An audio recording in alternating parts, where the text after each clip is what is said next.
It's low resolution. Sorry. What? Can I change it? No, it's your internet connection. That's what I said. I can't wait for you to move. Oh, that move. Yeah, I thought you meant move around. Oh yeah. Like, what? How does that gonna? Do the Humpty Hump. Pixels This with is Erickson.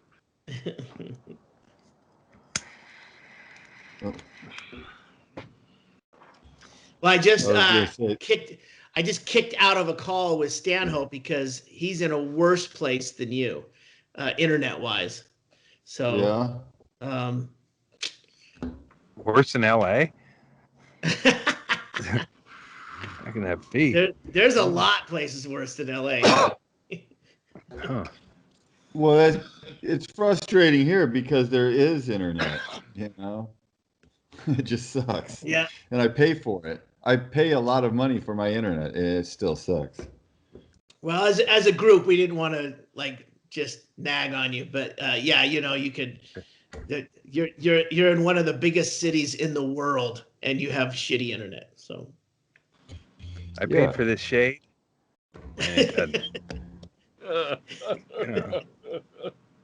And I actually didn't pay for the shade. I had it, but it should work. It's a shade. It's like you have those bamboo blinds or something. That's what it is. It's a bamboo. Yeah. And then I got and you know why I know that? Because the shade is so crisp behind you that it's easy to tell exactly what you have blocking the sun. Yeah, it was, again, today was very cloudy up until about 10 minutes ago. Still cloudy as far as I can tell. Well, on your face. Yeah. So anyway, where the I sun can't control doesn't shine. Is that what you're gonna say? Where the sun? I think it's going to shine? be. I'm just saying it's going to be a bigger concern as we go into the future with climate effects on podcasting. It's starting here, or it's a cheap shade. Yeah, climate change is going to affect us all. Well, I might get burned Issues out of with the hills. Andy is not immune from the disastrous worldwide effects of high carbon emissions. We might run out of water too.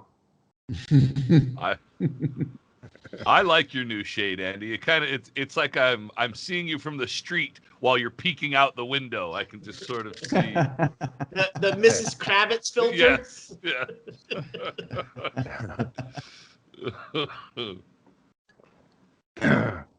Yep, it's about as good as I could do for free out here. Andy, I saw you went to the beach.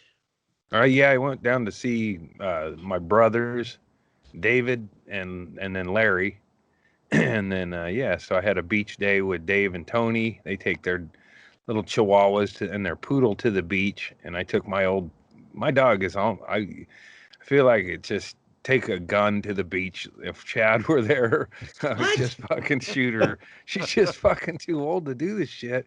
It's just pathetic, She's all crippled. Whoa. I mean, it would be a good day. That's not what Chad does. Chad does not take his dog to a public place and execute it. That sounded weird. That's not fair to Chad, man. All I was thinking is that he better bring a bigger bag for this walk because somebody's going to get mad at us if we leave that. Hey, that bag was full when you went down to the beach. How come it's empty?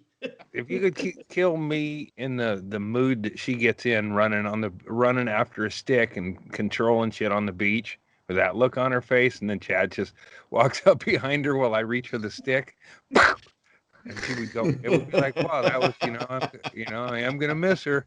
But she died. She would have died doing, that way. She dies doing exactly what she always wanted to do, is control my energy. But again, you're portraying Chad as like this pet killer for hire. I have shot 3 of my dogs that were but ill. They're your dogs.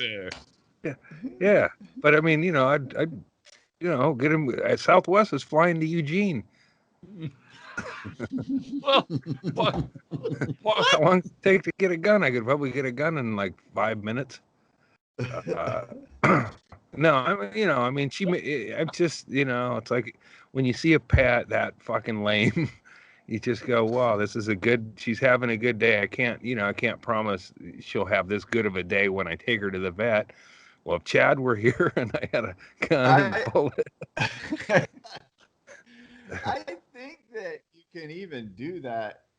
You don't have to take them to the vet anymore. You can actually find vets that will come to you and do like an end of life. Oh yeah. You do like a little picnic for the dog, and then that's what I want to do. Yeah. Dog lays down and you give the dog a shot in the grass while you're petting it. You don't need Chad to fucking sneak up on it. Right. That's a great plan, Rockefeller. Some of us just have bullets. They're cheaper. Yeah. Yeah, who can afford a syringe? Your way isn't better. Just some of us don't have the stomach for it. Yeah. That'd be a good, like you could have a Jonestown dog party. Like everybody in the local community that's pet is getting that to that point. Come over. We're gonna have a frisbee disc party, and then they're all gonna drink Kool-Aid. The poison not peanut Kool-Aid. butter bone. Andy, they don't like Kool-Aid. You gotta bacon juice. Bacon juice, yeah. with codeine.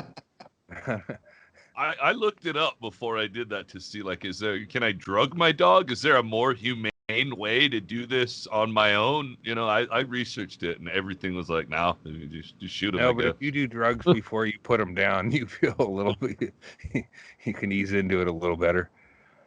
How old is your dog, Andy? She's a puppy. 9. We just got her. I think she's about 11 now. It's like it's like Rooney. Old dude. I know she just got really fat. It's not her age so much as she got really fat. I think it's your age, Andy. Like now I gotta lift her into the car, and it's your hassle. Yeah, who needs it? Andy's just trying to set a precedent for the future. No matter, it's been 11 years. That's long enough. We're gonna cut this. I can shoot you after 11. Yeah. Well, Dateline has taught me one thing. So I'm not gonna get away with anything, like any plan. Like I couldn't do simple arson without getting busted. Anything. I mean, I'm not. I'm the first suspect of anything. Andy, you're not under arrest and you're not questioned. Oh, I know. You don't have to. Right. I would use Larry as an alibi, but he's, I'd use Larry as a scapegoat, man. Yeah. I don't know. He couldn't walk more than 15 feet without getting winded, but somehow he drove up here and did all kinds of horrible shit. I smashed him in the head with his oxygen. Do the Stanhope thing where you just get some of his like skin cells or something, so you can just have like an envelope full of his DNA. You just sprinkle around in various places. Leave Larry's DNA covered John Deere comforter laying at the scene of the crime. Star Wars lunch pail. I was so great watching everybody point stuff out on that picture. Yeah. I was like, fuck, I want to play. I started zooming in too. I was saying that Larry's little thing was like Captain Kirk's control chair, but then I realized Captain Kirk didn't have a bunch of fucking beverages and hot sauces and shit around his chair. Maybe get that for him. Yeah, but he, like Larry's control center is way more effective than, like Captain Kirk probably got up and went to the toilet on his own. You don't think the captain's chair was flushable? I'm not a Trekkie, but I'm pretty sure he didn't just hit his dig with a zapper when he needed it. Is that why Larry's wearing a modesty blanket? He's just covering up the Gatorade bottles. Come to think of it, he didn't get up the whole time from that. That modesty blanket may have been just that. Not once did he get up. But that's why I went there, because he was, like David said, he got really winded and he's not very, he's got congestive heart failure and all kinds of shit. So I went down there, and then, I gauged he was healthy enough. He sat in the chair, and then he had new clothes. So I was like, well, fuck, I thought he was dying, but he's got new Skechers. He just got new Skechers. Wait, new for him or We new just with got tags on he it? just purchased. Well, he got new, and then he had tags on clothes that were shoved in there. And I don't Did it know. still have the ink dye I'm pack not on it? accusing him. Well, he had about 5 apple trees that he planted, and they all had tags from stores, from a store. And I didn't look at it, but I know this. I can say this: Larry's never ever bought a plant, paid for, Oh, purchased. wait a He used minute. to give my mom a Seriously? fuchsia. He's He'd never always give bought my a mom a plant? fuchsia bush from the when Safeway would put out the fuchsia bushes, and for Mother's Day, Larry would be the first. He'd give mine and it's like a big fucking one, and she'd always go, Larry always gives me the nicest one because he's there fucking 4 a.m. when they put him out. So I'm suspicious that at least the chair or the apple trees. But here's what the point is I think I suspect Larry's dying, but he's acting like a guy who's getting ready to go on vacation. Maybe he's got clone plants. Larry's like a whiz with growing marijuana. He just collects seeds and he puts them in a wet paper towel and forgets about them on a shelf, and then he's got these perfect sprouts. It's like, God damn. That's There's a exactly certain. how I do it. Oh, really? Wow. Yeah. Do you? Yeah, and then his fingers aren't like. I don't think he has a very good hand washing system. I don't know how long he counts. Shocking. I Yeah. am amazed to hear that. Yeah, and he This broke guy, out some. this guy right here does not have a hand washing regime similar to a surgeon. Whenever it did cause me to have some self-reflection when I saw the half-gone bottle of multivitamins, and I go, fucking Larry has enough discipline to take multivitamins every day, and I don't. Come on, man, I can do better. Yeah, he has this Cheeto mix. It's like the tubs of Cheetos type shit that they put in front of the Safeway to check out. Big tubs of shit that you don't think anybody eats. And then hold on. Let's back up here a second. We transitioned from Larry's diligent vitamin regime to the Cheeto barrels they lay out at the front of Walmart. It's about the dirty fingers. Cheeto barrels. Yeah, he does. He makes it like a trail mix. He gets a Safeway Cheetos, and then he has something that's green. Because I go, fuck, Larry, you got some green things. He goes, no, those are. I think that's the healthy part. That's some sort of dried green bean or something. But he makes a trail mix out of Cheetos, and it seems to be keeping him pretty healthy. He doesn't have a working kitchen in there. And so it's like, whoa, I wonder there's what, no kitchen in that trailer? Oh. Well, there's a little bit, but he doesn't cook shit. He was eating cottage cheese with hot sauce when we got there. And it's like, I'd never seen that. That's good. Yeah. So Larry insisted on it. So I don't doubt it. Larry knows what he's talking about. He insisted on it. He meant, does that mean he like pointed at it with a stick and said, put that into that and serve it to me? Well, that's what he was doing when we mentioned it. And then he went through and started pulling hot sauces out of the cubby hole there. Yeah. And then he does the spiel while he's doing it. He did he went into, asked if I'd been watching the Three Stooges on a channel that's been running them, and like, no, not really. And then he goes, he spent he says the same shit I say on here. It's like just, it's like sitting back and going, wow, huh, there it is. How's his lighting? Well, you see it. It's pretty good. Better. He doesn't have the sun shining on him, that's for sure. Metaphorically and physically. Mm-hmm. Yeah. I like that they're not even Cheetos, Shaylee, in your pig. They're like children's cheese puffs that you give to a baby because they just dissolve in your mouth. Well, Cheetos is a brand name, and that's the hard, like craggly ones. Yeah. But what were these cheese puffs or cheese poops? You go to like a Safeway right at the checkout, down below the checkout. There's tubs of things that you wouldn't imagine anyone. That's called the point of sale, Andy. That's the impulse buy. Yeah, but it's not because But I think people like Larry know they're there because didn't pay attention to them. So we cleared out Larry's RV, the big fucking rotted one, and I found those Cheeto tubs, and I was like getting rid of them, and he goes, "No, those are still good now." Like, are you serious? There's fucking now I know that he, they are still good. But here's the thing: is he don't wash his hands, and so there is an element of contamination every time he reaches in there, and I was seeing his hands, and then he had s'more bark, which I think I brought some to Death Valley. It's just it's chocolate, it's graham cracker and marshmallow all melted in one piece, and Larry broke that out, and he handed me a big chunk, and I'm not going to turn that shit down, so I took it, and my sister-in-law was right there, and I broke off the piece that Larry handed, and I go, "You want some of this?" And she ate that.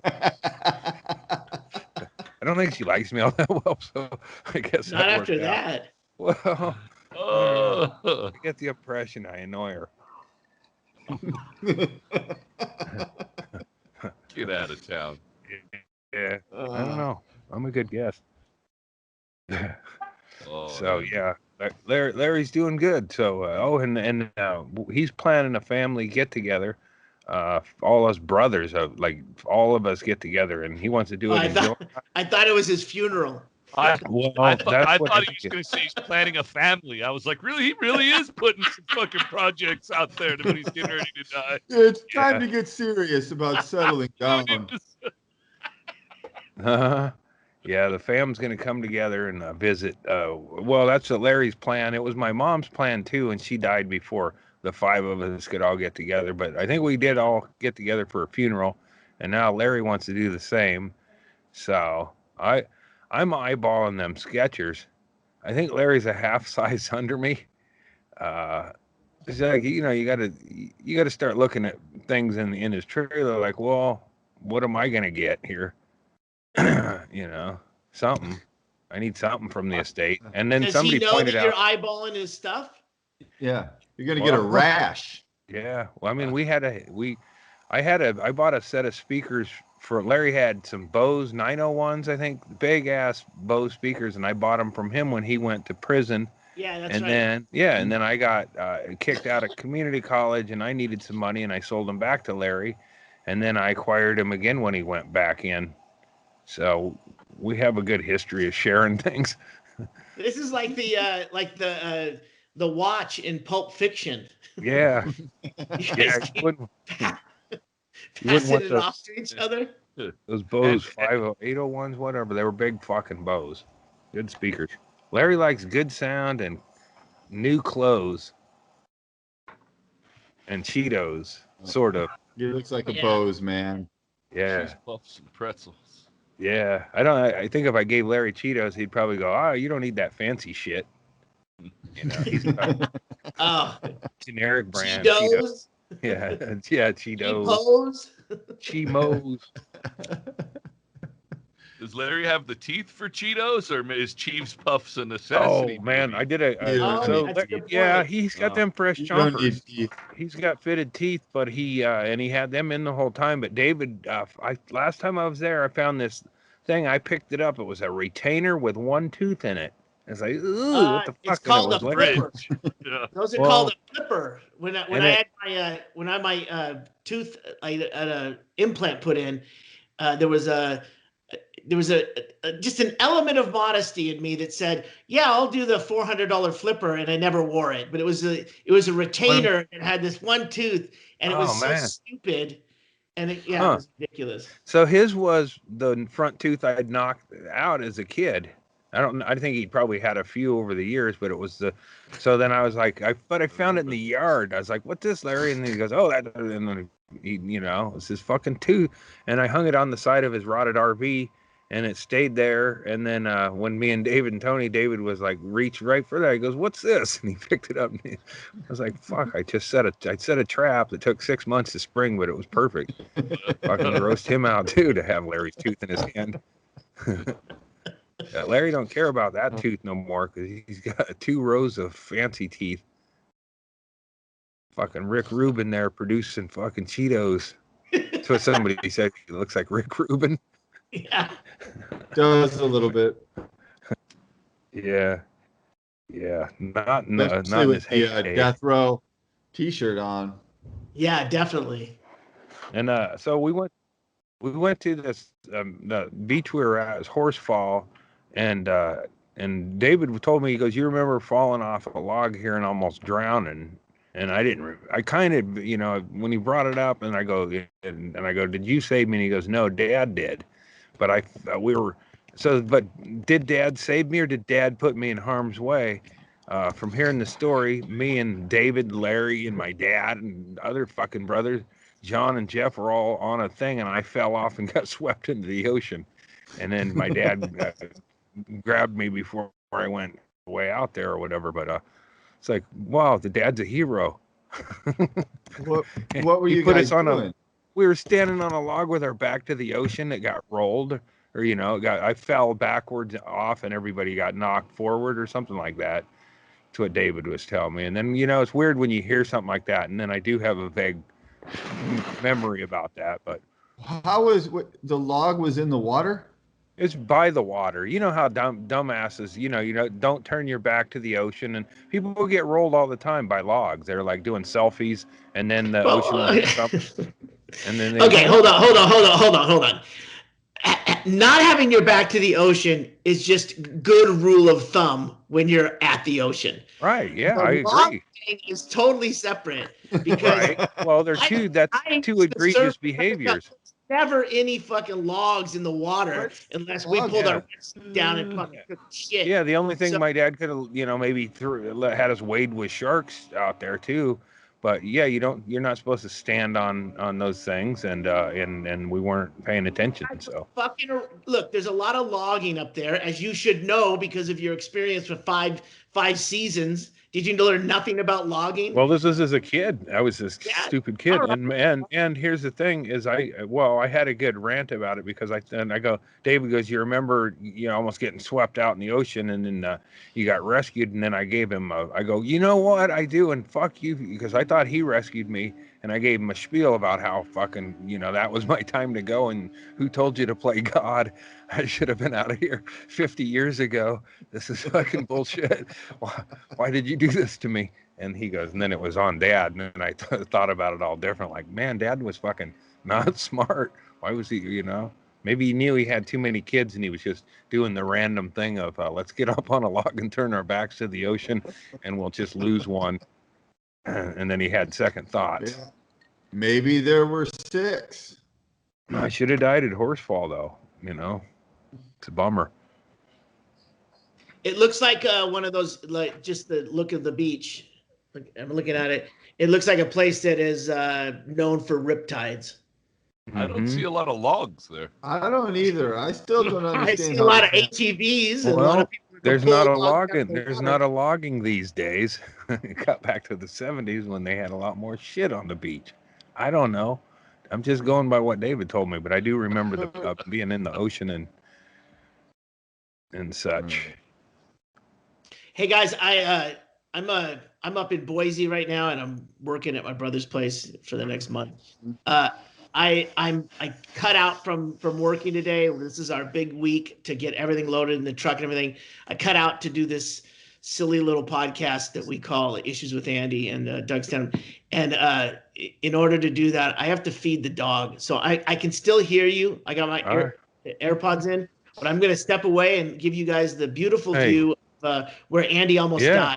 Well, and I got, the Shayleys don't have a dog, though. I can hear you. That's also the beach where we picked up that homeless guy in high school. We picked up a homeless guy who said he just got out of a mental hospital. We were not very woke. I wasn't woke. And we took this guy. Helping the homeless is woke. Well, we took him he got us alcohol. And then we're hanging. He was a pretty good hang, and we took him to the beach, and we went out to the beach from the parking lot, and we were out on the beach, and he started to be not as good a company. Like, what the fuck are you talking about? I don't see nothing out there, man. He was, but now I would understand maybe he's having an episode. Right. So we took off and left him. Yeah. So how how did you meet this guy? Where would he like Just walk up to driving you on around the beach? Coos Bay, looking. Yeah, Uh-huh. we'd go exhaust possibilities. I'd get out and go in and try to buy alcohol, and I looked, I didn't look 21, at all, and I'd go in and go, and then they'd go, you need ID, and I'd go, oh, I might have left it at the base, and I don't even think there's military bases around Coos Bay. That was my thinking, but you'd hit about 4 or 5 of these mom and pop type stores, and sometimes you'd get lucky. And then we'd start driving around looking for, somebody to buy alcohol. And in Coos Bay, we didn't know anyone, so we'd have to just pick somebody up. And this guy, he told great stories of, and he just got out of the mental hospital, and I think that was probably what scared us the most is some of the stories about the mental hospital. But we were going to get him back into town, and this was in the winter too, so it was kind of shitty weather. And then my friends took off, and I was left with him, and then I took off. And he goes, "Don't leave me here." I prefer to think he said, "Go ahead, I'll be fine." We can call this episode the time Andy killed a homeless guy on the beach. No, I know he made it back because, several months later, that same guy was in Coquille at the 7-Eleven, and we were telling a friend who was about the thing, go, oh shit, this guy, and we told him about it, and then he went into 7-Eleven, he come out and he goes, be a great night to go to the beach, right, Kenny? And then Kenny, that was his name, he started going on a rant about these fucking kids, and he'd kill them if he caught them. Like, well, now I'm in the back seat of a car, cowering down, and he's just like right out here, like in the windows down, and 2 of us that ran from him are in the back, and we hear this and scrunching down. God damn, it's a good thing we ran from him because he does have violent tendencies. He was a little crazy. Now we call that alt-right.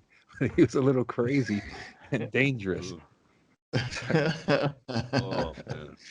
It's great that hearing he was fresh out of a mental institution did not stop you in any way from using him to buy you alcohol. Like, there's nothing that someone who is of age could tell you about their backstory that would queer you off of the transaction. It's like, whatever, dude, get in. John Wayne Gacy in clown makeup could have bought alcohol for kids. Hey, Zippo, you want to go buy us some beers? Oh, this is so funny. We're getting a fucking clown to buy us beer. Oh, the clown's letting us go over to his place and party, and he's got magic tricks. Pretty cool. Just show me this handcuff trick. I'll be right back. I hate the punchline of that. You only heard that punchline once. You got to have the key.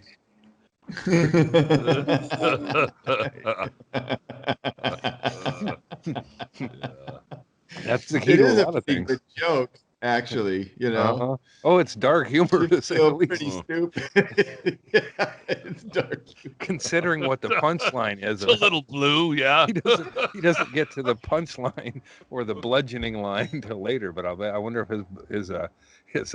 his killing line is just as funny or it's just as dark. Probably not. That one's hard to follow. I think I told you guys before about that show I was watching, Fear Thy Neighbor, and I told you, like, I made me really glad that I'm the crazy person in my neighborhood, but I'm still pretty nice. I'm diplomatic to everybody.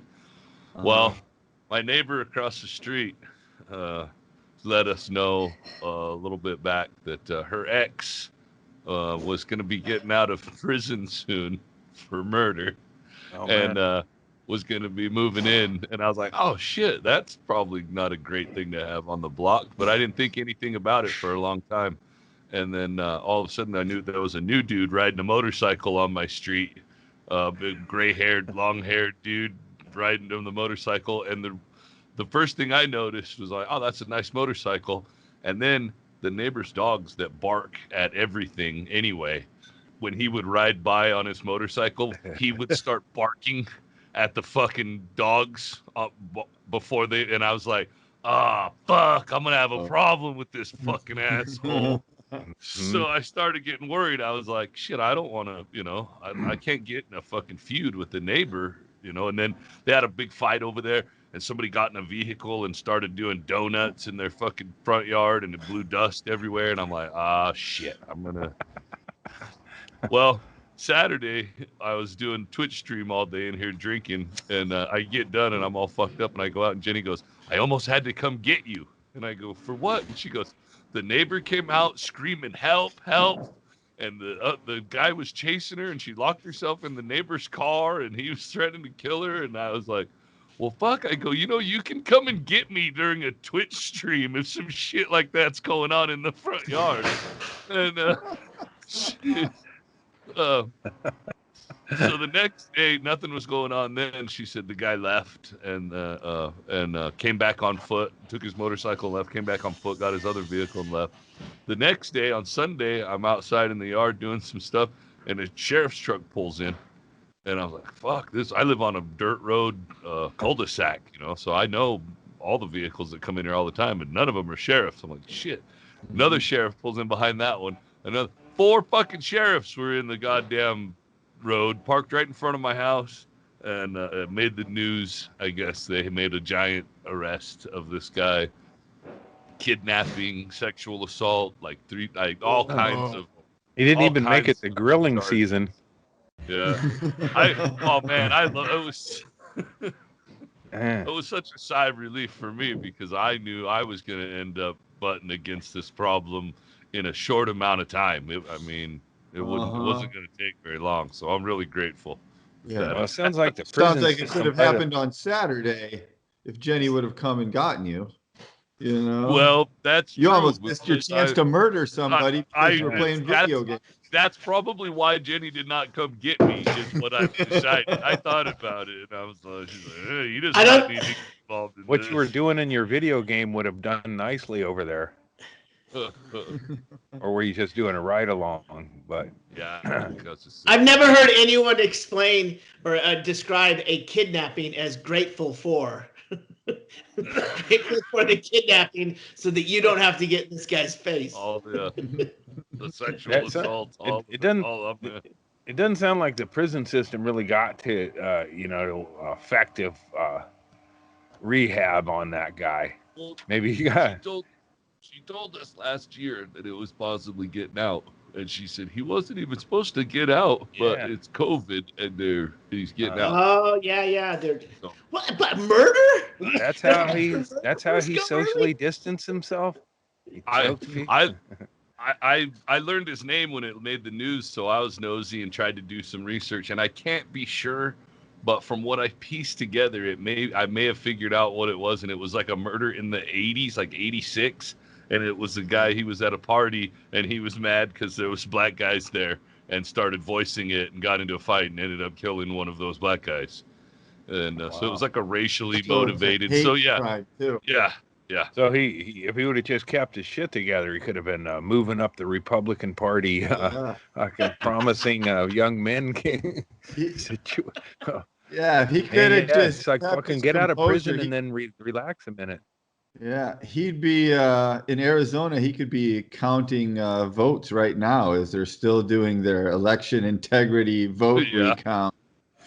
One of the circumstantial evidence things that led me to believe this might be the case was that she also has just casually dropped homophobic or racist stuff while you're just having a neighborly conversation. Like, hey, what do you think I am, man? I'm not that guy. No, I call myself that. Super comfortable all of a sudden with your chat to start throwing the N-bomb around. Yeah. Hey, I have a black friend. Yeah, have a black. Most all of my neighbors kept their MAGA flags up for quite a while until I think they're all down now. I don't think anybody has anything else. Well, until the vote being tallied by a company that doesn't even do that shit. It's like fuck that's a waste of money.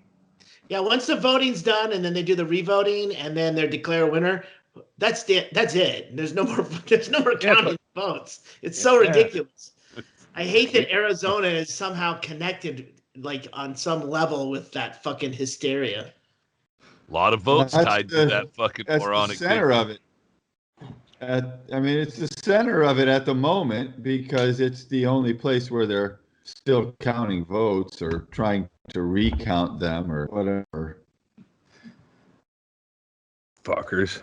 I used to get paid in cash when I played in the band, and I would count it. If I'd be pretty drunk, and I would keep counting it, and I'd keep counting it, and it's like as long as you keep counting it, you're gonna trick yourself at some point to think it's wrong. So you keep just fuck it. You're done. It was one of those things where like I could sit here all night and maybe go, did I? Oh wait, hold on. Who said something? Did the phone ring? Yeah, people who are not drunk counted the votes. You fucking morons with fucking stupid hats. I don't even know if you can count. Yeah. My Q friend who says he's not Q was Who is Q? I mean, he says he doesn't believe in any of that stuff, but he spouts all of the same stuff they do. But he has a fixation on it, and it's actually, so he wrote a big rant, and he said, this is where it started for me to go do my own research. It was because while they were certifying the vote in Arizona, there were hearings going on that nobody was even televising. And I want to tell him, everything is based on something that you thought was a hearing. All your fucking stuff is based on a misunderstanding of what a hearing is. That was just a meeting in a hotel fucking conference room. But I like that when they say, yeah, you know, that I do your own research, but here's where the links are. It's like, that's, you know, they're all reading the same shit, but independent research, you know. Bro, just listen to this 4-hour YouTube video. I swear to God. Nah, I'm good. Hey, I got my package from that Hank sent. Holy shit. Andy, That one. that's Jesus, look at you guys, Lord of the Rings. Yeah, Jeez. I signed a treaty this afternoon. I'm gonna fire mine up if you're gonna fire yours. Yeah. Sign a treaty and violate it by dinner. I got this one in there from Hank too that I've been using. Mm-hmm. I got another big one. Reverend Derek was over there when I opened the package, and so he got. Is that box that was in the fun house? Yeah. Did you get your other package? Yes, sir. Ugh. I went over the day you left. Crazy, right? Oh my goodness. Oh, and after I visited Larry, I remembered because he grew seeds there and was sprouting them, and I was like, that one, I got that package that had those Chinese pain patches and some other stuff, and there was a bunch of weed seeds in there. So I remembered them, and I went digging around in my own hoard. My hoard looks a little cleaner than Larry's, but I have one hoard, but I found my seeds in there, so I planted 50 marijuana seeds, hoping to start a cannabis farm to help needy children and at risk. I just picture this Jack and the Beanstalk style of Andy just throwing all the seeds into one big pile and into a thing. And no, I went and got the whole setup. Dips. You got like a raised bed or something? No, just a seed tray, but they have little packets stick the seed in. You can bang it right down in them and just jam them in. Easy. I've got several plants below even my legal threshold because 12 plants is way too much fucking work for me. I don't want to do that at all. I've done like 8 before. And yeah, the work at the end of it, the smell, you don't even want to smell weed anymore. The smell makes you fucking sick. So you're just stuck on your fingers will stick together for days. It's just a nightmare job. Hairy fingers. That is all I remember stoners talking about. Sticking their fucking big fat noses in a bag and like. No, that's good. Smell it. Until you're inundated with it. Yeah. I watched Careful what you wish for, stoners. I watched a pretty good documentary. I forget what channel it was on. Hulu, I think. It mentioned Sasquatch, and it's like it investigates Sasquatch murdering 3 Mexican weed growers back in, well, not that long ago in the 90s. I don't want to ruin it for anybody, but Sasquatch does not actually appear in the documentary. Is it called Bigfoot? Bigfoot. What is it? Fuck these goddamn pop-up ads. Bigfoot, weed, and murder. Yeah, that's it. It's a 4-parter. My brother had it on, and we all fell asleep. Kind of on the nose. I mean. Yeah. We all fell asleep during it, but I don't feel like I didn't feel like I missed anything, but it was interesting enough. But it was mainly about weed farmers. But I was like, it's like any good Sasquatch movie. Sasquatch ain't in it. It's like fucking could Sasquatch show up in one of his fucking movies, please? That Gimmel, or is it Gimmel? The old Bigfoot walking, and that's the only footage of him. The famous footage where he turns around like a dude and goes, "All right, man, did you get the shot?" It looks pretty phony. I don't think that's Bigfoot. That was a guy in a gorilla suit. The guy who did it was he was an ex-con or a fucking and the guy he had a receipt for a gorilla suit. Come on. It was the gorilla suit was, I think it was made by Morris Company, which is a costume company that still shows up out at the Transworld show that we're going to go to next week. That guy Morris is the guy who sold that suit to the dude. Yeah. So, and then here's the thing: is like then the diehards of the movement. We got footprint cast. Okay. Well, any good animal tracker, when they catch a big foot track like that, follows that animal track and catches that animal eventually. Or fine. That's like, why if Bigfoot leaves intermittent footprints? What does Jesus pick him up at the other times and carry Bigfoot? Yeah, how could like a size 22 foot just disappear in the forest? Because there's like 3 loser Bigfoots that have to go back with branches and erase all the footprints or some shit. That's the stupidest shit. It's like, why can't they just follow? If you got definite proof, Bigfoot is Tarzan. He just touches down once in a while, and then he's swinging. Yeah, there's no, and then the footprint is a kickoff to get more height. Yeah, I'm sorry, to kick out. And I'm sorry, Bigfoot doesn't. And how would Bigfoot know? I mean, I wouldn't excuse it, but how would Bigfoot not rape women? They're big and apish, and there's probably a shortage of Bigfoot women. So they go near a campground and they see some hairless woman. Shit, yeah. Bigfoot, they got to have all kinds of testosterone up in there and big swinging monkey dicks. Fuck yeah, they'd be fucking all over the news. Bigfoot just fucking wreaked havoc on a family camp out. Oh my God. He took grandma at the picnic table and took mom in the showers, and he took the girls away. Goddamn Bigfoot.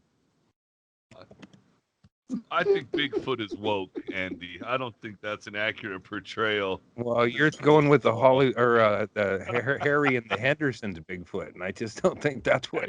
Andy, have you seen Primal Rage? No. Okay, Primal Rage is a movie made by Pat McGee, who does the on the Rogan podcast. He's got that big wolf in his entryway. He's got it's a cast. He's a special effects guy that's been around forever. He did a movie called Primal Rage, and there is a rape scene. Is there where a lady is it's Primal Rage is the Bigfoot character. And wait, Shaylee, is that the one with the isolation tank? Or no, that's a different one, I think. No, it's Altered States. Yeah, I think that's what Rogan sleeps in.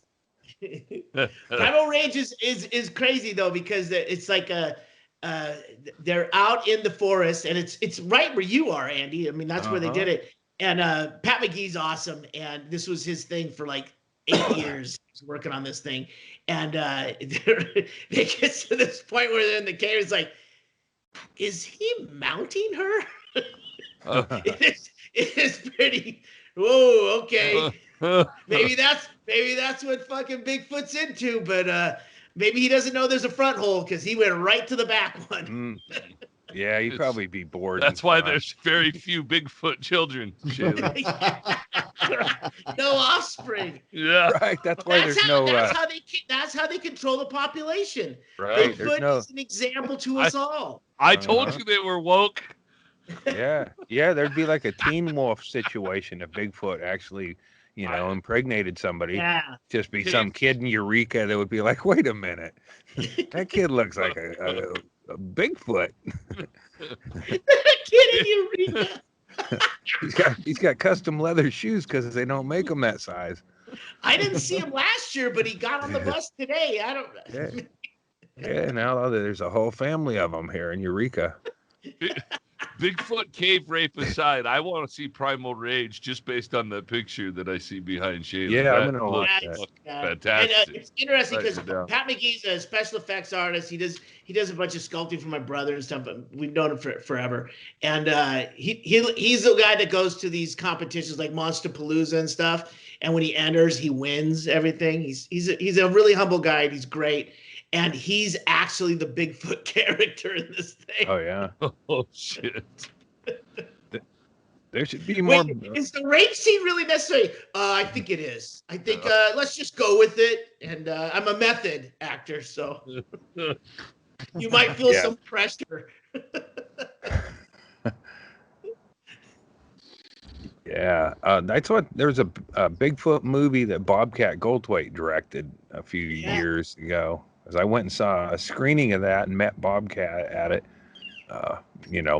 Said, hey man, can I do a picture by you so when one of us passes, somebody can put this up. Willow Creek, it's called. Yeah, Willow Creek. It was good. It was like it's like kind of like the ones I saw as a kid at that old movie theater we were talking about. Where like Bigfoot wouldn't really be in it. It would be a bunch of dudes, and then Bigfoot, the camping would be ruined because Bigfoot would yell at them, basically scream at them and throw rocks, and then they're like, "Fuck it, I don't want to camp here with this guy," so they would leave. But there wasn't. Wait, they didn't really show him. Neighbor?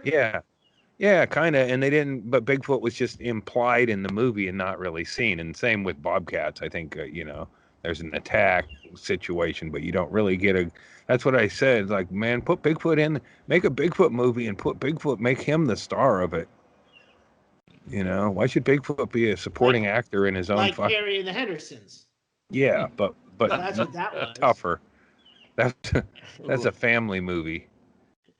I don't think Bigfoot's a family. I don't know. If Bigfoot were real, wouldn't that be great though? They just fucking a Bigfoot, a group of Bigfoots walked out of the Santa Cruz Mountains and said they fucking had it with this shit, and they fucking just want to. They just want to hang out with people and barbecue and fucking. They do most of the same shit. They like the same radio and all that shit. They smoke herb. So and then they would go. Bigfoot surrenders. Yeah, I'm giving in. I'm tired of not getting my Amazon Prime on time. I want it addressed. Yeah. Life on the run is no life at all, says Bigfoot. We'd get them some language courses, and then a few months later they'd just be cool hanging out. They'd be on everybody's podcast. It's like the Beverly Hillbillies. It'd be exactly like the Beverly Hillbillies. They would all of a sudden that would be the thing, is them assimilating into 21st century life. And you could get your own chaka, or you're not slavery, but hey, well, like a little Bigfoot would be like chaka. Are you combining the world to the land of the lost and Bigfoot? What do you think those were, man? What? You don't know that chaka was a Bigfoot? Yeah. There was a movie in the 80s, I think, Iceman, where they unfroze a fucking caveman, and he came back to life and had to assimilate her. I don't remember exactly. You're talking about, what's his name? Brandon Fraser. No. Before that. The Iceman cometh. No. George Gervin. Mm-hmm. Wim Hof. That was an episode of Scooby-Doo, too. What, the Iceman cometh? Melting the Iceman out of the frozen. They woke him up from the ice. the South Park where they found the guy who was frozen since like 1997.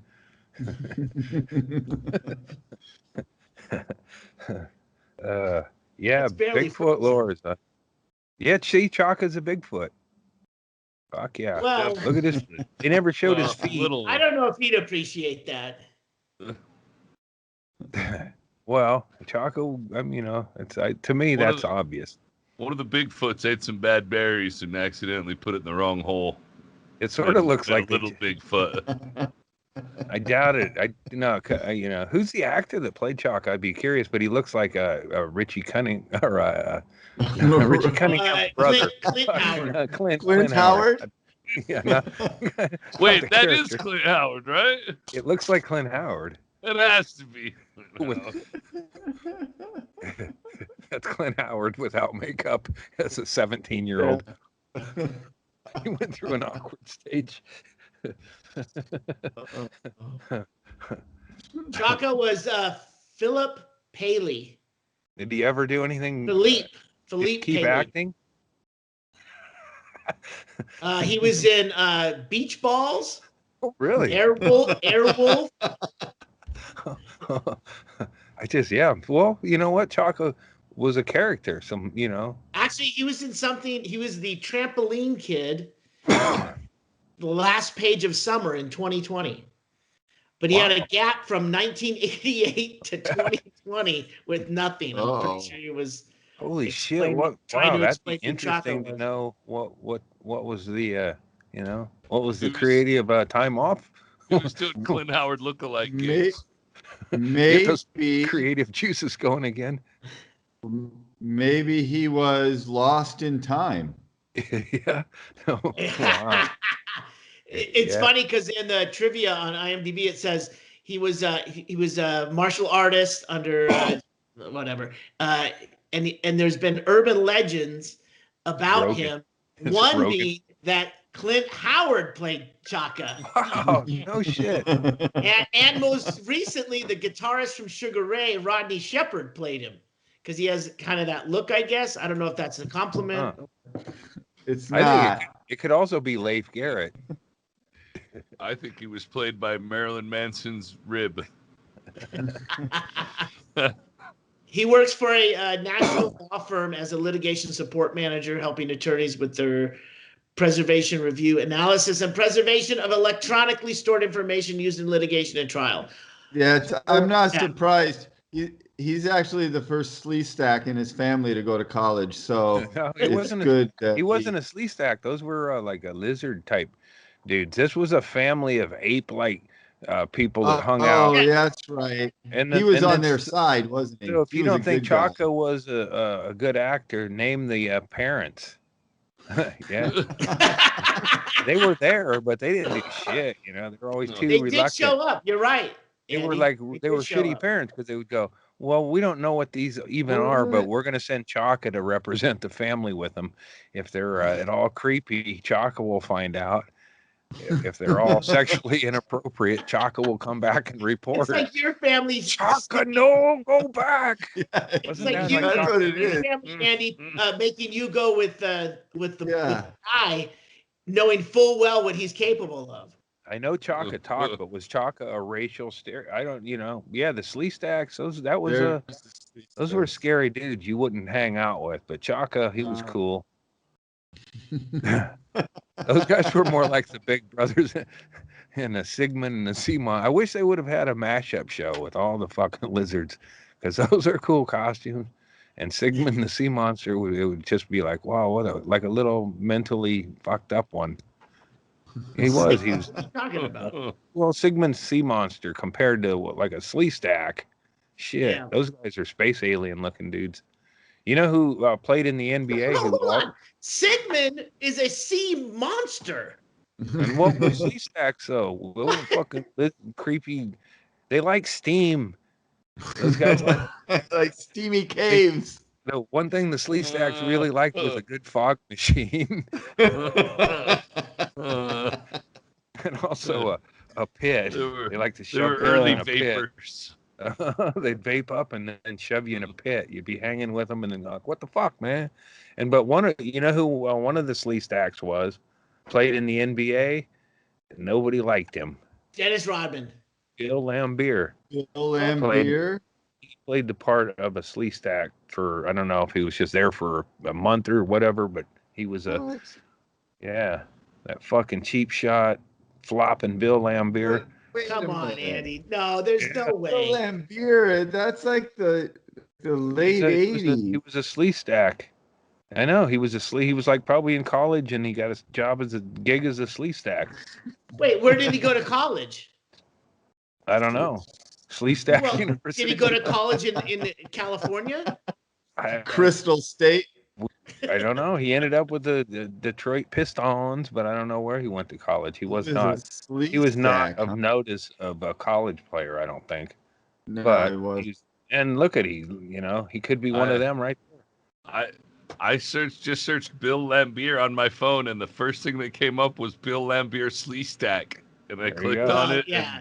And it says do very little research. Yeah, it says that he was. Mm-hmm. Nobody says based which one. on all these Google things that I haven't read. Yeah. But I read enough headlines to know that the one you would think if you did a trivia and you said this member of the Detroit Pistons, you would think it would be Rodman, right? You go, yeah, exactly. I was gonna go with Joe Dumars. Mm-hmm. Wow, that would have been. Who's that? They had a big white, another big awkward white dude for a minute. Yeah, I got to know that team, the Pistons, because they played the Blazers in there, and I was a big Blazer fan, and I fucking hated the Pistons. Everybody hated Isaiah Robert or Isaiah Thomas and that fucking smile. He was like, he come across as such a nice guy, and I always wanted to just punch him in his fucking face, and then find out he's kind of an asshole. These years later, it's made me feel better because I thought maybe same with John Elway, and I'm sure he's not as, but I just fucking hated him. Yeah, I remember the dad, and there was like he took the kids camping, and then they're Marshall, Will, and Holly on a routine expedition. Yeah, right? Yeah, go for it. Yeah, I don't. I just remember that raft going off of the side there over the edge. Which who's gonna fucking survive that, right? What the fuck was again another father taking his kid down a waterfall? Kids, come on, both Dad. of them. 2 teenagers. He didn't take a chick though. Didn't they accidentally go down over the waterfall? Well, they ended up in a canyon, and then they just kept following it, and then it ended up going out over the falls. Yeah, I don't think that was part of the plan, though. That wasn't the plan. He might have been trying to suicide the family. Like, where's mom? Mom's not there. And he's like, fuck it, I'm getting these kids. Mm-hmm. Then he ends up in a area where the lizards want to fuck him, or he has to hang out with Chalk. Chalk is cool, but his family was it's like that's the hang. That's his choices. It's like he can hang out with his kids, which he's gonna do anyway. But other than that, he has to socialize with the Chakas. Ooh, it's like he'll run off all the time. Here's what I got from ABC News. Before he played for the Detroit Pistons and then went on to be a successful WNBA coach, Bill Lambier spent a season playing a Sleezestack on the hit television show Land of the Lost. Nearly 7-foot-tall reptilian creatures in the first season of the show in 1974. Well, that's overkill, right? They have 7-footers in college. It's like for a Saturday morning show. They had to look weird and gangly. Yeah. Yeah, usually Easy money, people who on TV only work 20 minutes out of a whole day. It was a lot of fun and a good experience, especially when I was 18 years old. All right, that checks out. Yeah. He nailed the explanation. Yeah. The guy who's lying wouldn't know those details. I could host stupid trivia show, like dumb trivia. Good. The old man looks like they're like, find somebody who looks like Carmen Ragusa. The big ragu? Yeah, the big ragu. He wasn't that big. But that was when Saturday morning. I mean, it's like they put a lot of energy into Saturday morning television in those days. There were several shows with There was the show with tiny people, and the little. Wait, hold on. What was the show with Lidsville? The little tiny people who lived in Lidsville. Yeah, maybe. I don't know. They were always know. I afraid don't of getting know this. stepped on and shit. Andy, it's so weird. You remember such vivid details, and yet you don't remember the name of the show that I had don't the tiny recall people. it. I did, usually don't if I You got were to see talking about it. I would He's be sitting talking watching about TV and totally into it, and then somebody would come and turn the channel and run me out. Yeah, true. So I didn't get to see the end credits. You didn't get to see if anyone stepped on these little people. He ran somebody else out to get to where he was in the middle of it. So I missed the beginning too. So That was one I always was like, I was fascinated by finding tiny little people to look under the couch and shit. What? That'd be one of those big eyes of a kid looking. You know, I got into shit like I didn't. I don't know if it was pretending or not understanding fuck is reality, that? but I would That's not watch a something real like that and thing, think there was tiny people. What That the ain't the fuck? one. Lidsville. That's Lidsville, where everyone. That's No, where everyone that's- lived inside a hat, that's and like they were lid of also acid. head coverings. Yeah, that's a It's different Charles Nelson Riley. Wait. What? They lived in a hat, but they were also hats. No, they lived in their own hat. They lived in their own. They didn't live all communally. They all lived in hats. of course not. But That'd they be were ridiculous. also, come on, Erickson, follow what we're doing here. But they were also hats. You can see there's the 10-gallon. yeah, I This can guy see. had a, I don't yeah. understand, but I can see. No, the little people would have been afraid of that shit because they were just little people that just somehow they just ended up in a world where everybody was big and they were tiny. I don't know. Well, It's got to be Andy, hold on a second. Is this a think back. cartoon or a not live like action? midgets. It's The not like live midgets. action Sid and Marty Krofft, they were Yeah. all the same size. The only problem happened was when Charles Nelson Riley came in as the villain because he was a tall. So then he was the leader of the midgets. Shayla, you're the only person who's Little heard people. of this. I know. No way. Yeah, this is Greg's grins, giggles, smiles, and laughs. Andy, this is what you were talking about? No, that's a different Andy, thing. is the one you're talking about a cartoon or live Kind action? of a science, like a science fiction. Oh, I know what you're talking I about. You're think- talking about Dr. Shrinker. Yeah. Cold Because water. they had a cartoon, I think, called The Littles, and then they had a Oh, the movie, Bugaloos. Borrowers. The Bugaloos. Something like, oh wow, the Bugaloos. That sounds familiar. Fuck is I thought Bugaloos just a ripoff of the Shayla's Beatles. just making shit up. No, No, I remember the Bugaloos. In fact, Dr. that's I could. Shrinker shrunk. know It's that. like a little Dr. Moreau type thing where he shrunk the kids, and then they were all like they looked like they were in a teen band, right? But they were hip kids. There was a black one, a white one, a girl, and then they would Multicultural. try and not get eaten by the cat or a raven. Yeah, the animals. Well, no, with the little one people show, I sort of remember the cat was a big problem. Well, yeah, Dr. Shrinker was, but the Bugaloos That's a good title. the Bugaloos had Martha Ray. Remember her? Yeah, Martha Ray. Yeah. Oh yeah. She did denture commercials years later. Yeah. I'm Martha Ray for dentures. Looks like she is still sucking She was- dentures. Yeah, on. she was the villain on the Bugaloos. I remember the theme song a bit. What the fuck channels Well, did you guys have? The I don't Bugaloos know. had I don't- they were like a rock band that Mhm. were part of Be it. great to be a writer in those days. Just drop acid. They and were all write some kid stoned and shows. fucking high. Okay. Yeah, they were all high. There's all a the time. moving marshmallow, man. There's a moving marshmallow, and it has friends. And it's funny that like the Bugaloos had this really great theme song. It went the Bugaloos. Yeah, the The Bugaloos. Bugaloos. We're the Bug- Bugaloos. And Dr. Shrinker had this really awesome theme song. It went, Dr. Shrinker, Dr. Shrinker.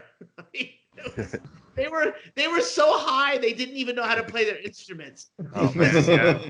Kept playing would the be a- same thing over and over. It'd be a cool TV series is to go back like Mad Men and the times where they were writing those fucking puppet shows and those fucking Sigmund and the Sea Monster. Those guys gotta have some good stories. You don't create that kind of weird shit and fucking just throw it out there and shit on everybody Saturday mornings. Go about your business without some drug problems.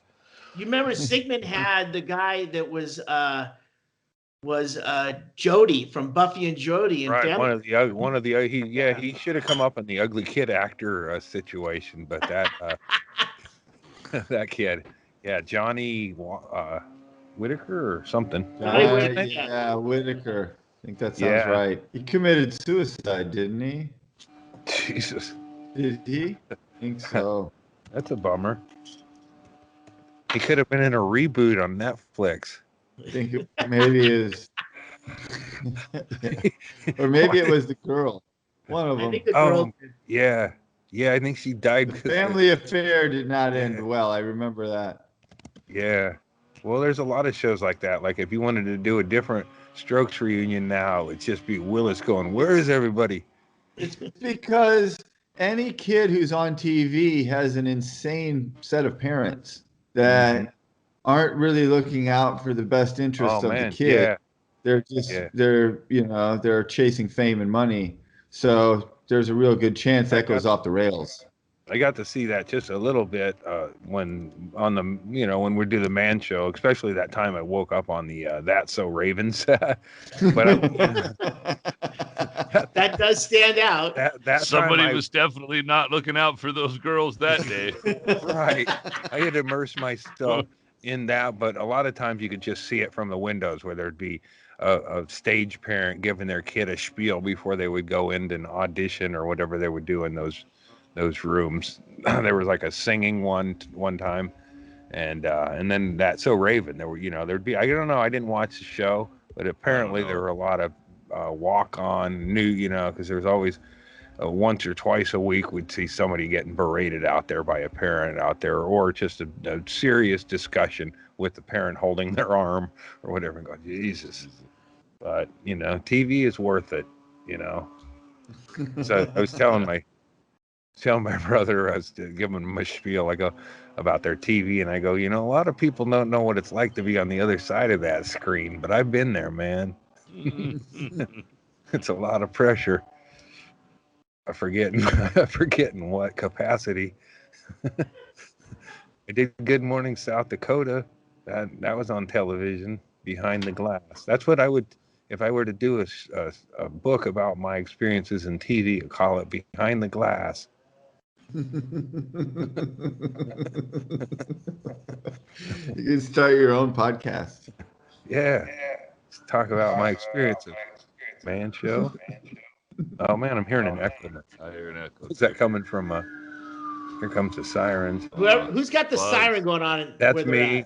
And then whenever I sit out here, then somebody runs out and gets a leaf blower going. That's going on. We don't hear that. Yeah, but there is a siren. I hear it. There it is. There's a leaf blower. Now you mentioned it. Andy, I have a request. Usually, I mean, unless you're on a roll, I don't want to stop. I'm not on anything. What's up with your mail? Any update with the mail? So, I've been curious. Yeah, good point, because I took a picture of the Willy Nilly guy over the deck, and he kind of looked like that Bigfoot thing I referenced. He's looking over his shoulder, going, "Who said that?" or whatever. And then I go, and then I saw in my email, I got this in the Todd Snyder new disc, and they were sending it to me, so it said it was going to arrive. So, and then I was like, fuck, I got to resolve this. So I went out and sat in my lawn chair and held the mailbox and waited, and then and then he come up, and then he saw, I was going to tape it, and the same thing, there were leaf blowers going on. When he got up there, I was like, oh, I'm not even going to try. And I go, hey man. And then I tried to, be reasonable, which is not really what I do. I go, hey man, I said, I don't know if you're aware of this, but my blind wife is trying to get a kinder placement of this mailbox so she can come out and get to it. He goes, not going to happen. And so he's like, that. So he knows, he saw me and he knew what we were going to be talking about. And then I go, well, let me ask you this, man. I go, how come we can't have ours at the end of our driveway? When you look over here, end of their driveway, over here, into their driveway, over here, into the driveway. He goes, this one isn't. And I go, well, that was set here by a guy who's a house flipper who, it's like, I got a good point about that house. The guy who lived in our house next to us didn't give a fuck where that mailbox went. So he goes, okay, that's fine. And the mailman decided that's where it goes, even though it's in a stupid fucking spot. So, and then I could tell I wasn't getting anywhere with him. So I go, well, where do you suggest I put this mailbox? And I stared at him going, hoping he'd get the idea that like, come on, man. Yeah. Where do you suggest I put this? And then he comes out and he goes, right, Mel, about here. Like, really? I go, and I go, okay, well, I'll do me, or I go, I'm going to I'll put a mailbox here. And I go, the first time when my wife comes out here and fucking teeters down the hill because she's blind and physically incapable of getting to it, maybe you could take a picture of it. Or I know I said, I'll take a picture of her falling down the hillside. And he goes, what for? And I go, so you could get a laugh. And he goes, oh, I wouldn't find it funny. I go, well, that's what's going to happen, asshole. She's going to fucking teeter down this fucking thing. Anyway. And then I laughed and I went and got the posthole digger. And on Saturday, I got my Todd Snyder disc. And I also, in the meantime, went into the other post office and hold on. You got your posthole digger and what? I planted I dug. So we there used to be a guardrail by our place, and so there's like 4 big posts or whatever. I just used one of those. I kicked it loose. It got So he's driving. So I start kicking up. I'm ready to. I'm not gonna. The guys everybody in the South Eugene post office are cunts. All of them. Even mostly the dudes. I love imagining how scared this fucking guy is. Andy is sitting in a lawn chair holding his mailbox in the most passive aggressive fucking, where do you want me to put it? And then when they come to an agreement, Andy just fucking kicks down a fucking guardrail. No, I kicks loose a fucking post. I didn't want to plan anything permanent, so I used one of those posts, and then I got, it looks all right. But then now we're getting mail there. He won, but I'm going to start getting oversized packages. He's going to have to drive up here now that I've established a beachhead. It costs, and I also, because he was sending our mail. So we had a post office box there for about 12 years. And we put a change of address on there, and then our post office box expired. And then because they hadn't resolved this and nobody would give us an answer, they said, well, you can just keep your box for a bit. Anyway, because this guy's our mail's getting returned. So shit we're ordering or whatever is getting sent back to the sender. And that mailman, he's the fucking guy, that Kevin Costner movie about the mailman, fuck him. Or whatever, but wait, you're talking about the postman, the post-apocalyptic dystopian future? It's the same kind of power trip. Same thing. All right. Although I haven't seen that movie, I assume clearly Kevin Costner is doing some bullshit in that. So he said I was told by my roommate not to put a post down, but I'm like, I'm getting a Todd Snyder disc tomorrow, and that's going to be out there. So anyway. We re-upped at our P.O. box, and it was $60 or whatever it was, and then $20 for a late fee, which at that point, if I start trying to explain myself through a mask to another postal employee, so I just gave her the 20. So I was like, they're winning right now, but I got a beachhead, and that beachhead is going to start filling up with heavy packages. Anyone who wants to send me anything overweighted, heavy package, get those prepaid boxes and just fill it with rocks. And put the Venmo up. Well, this is going to come to the home address. The home address, 3510 right. Onyx Place. We're not ready for that. I want to be rolled by a log and taken out to the ocean. And if that comes in the form of somebody who paid Patreon money for this podcast, then so be it. I go, what took you so long? I'm with you, Andy. I always hoped it would be you. Yeah, I was hoping for Chad, but damn it. He only does dogs. He only does beach dogs.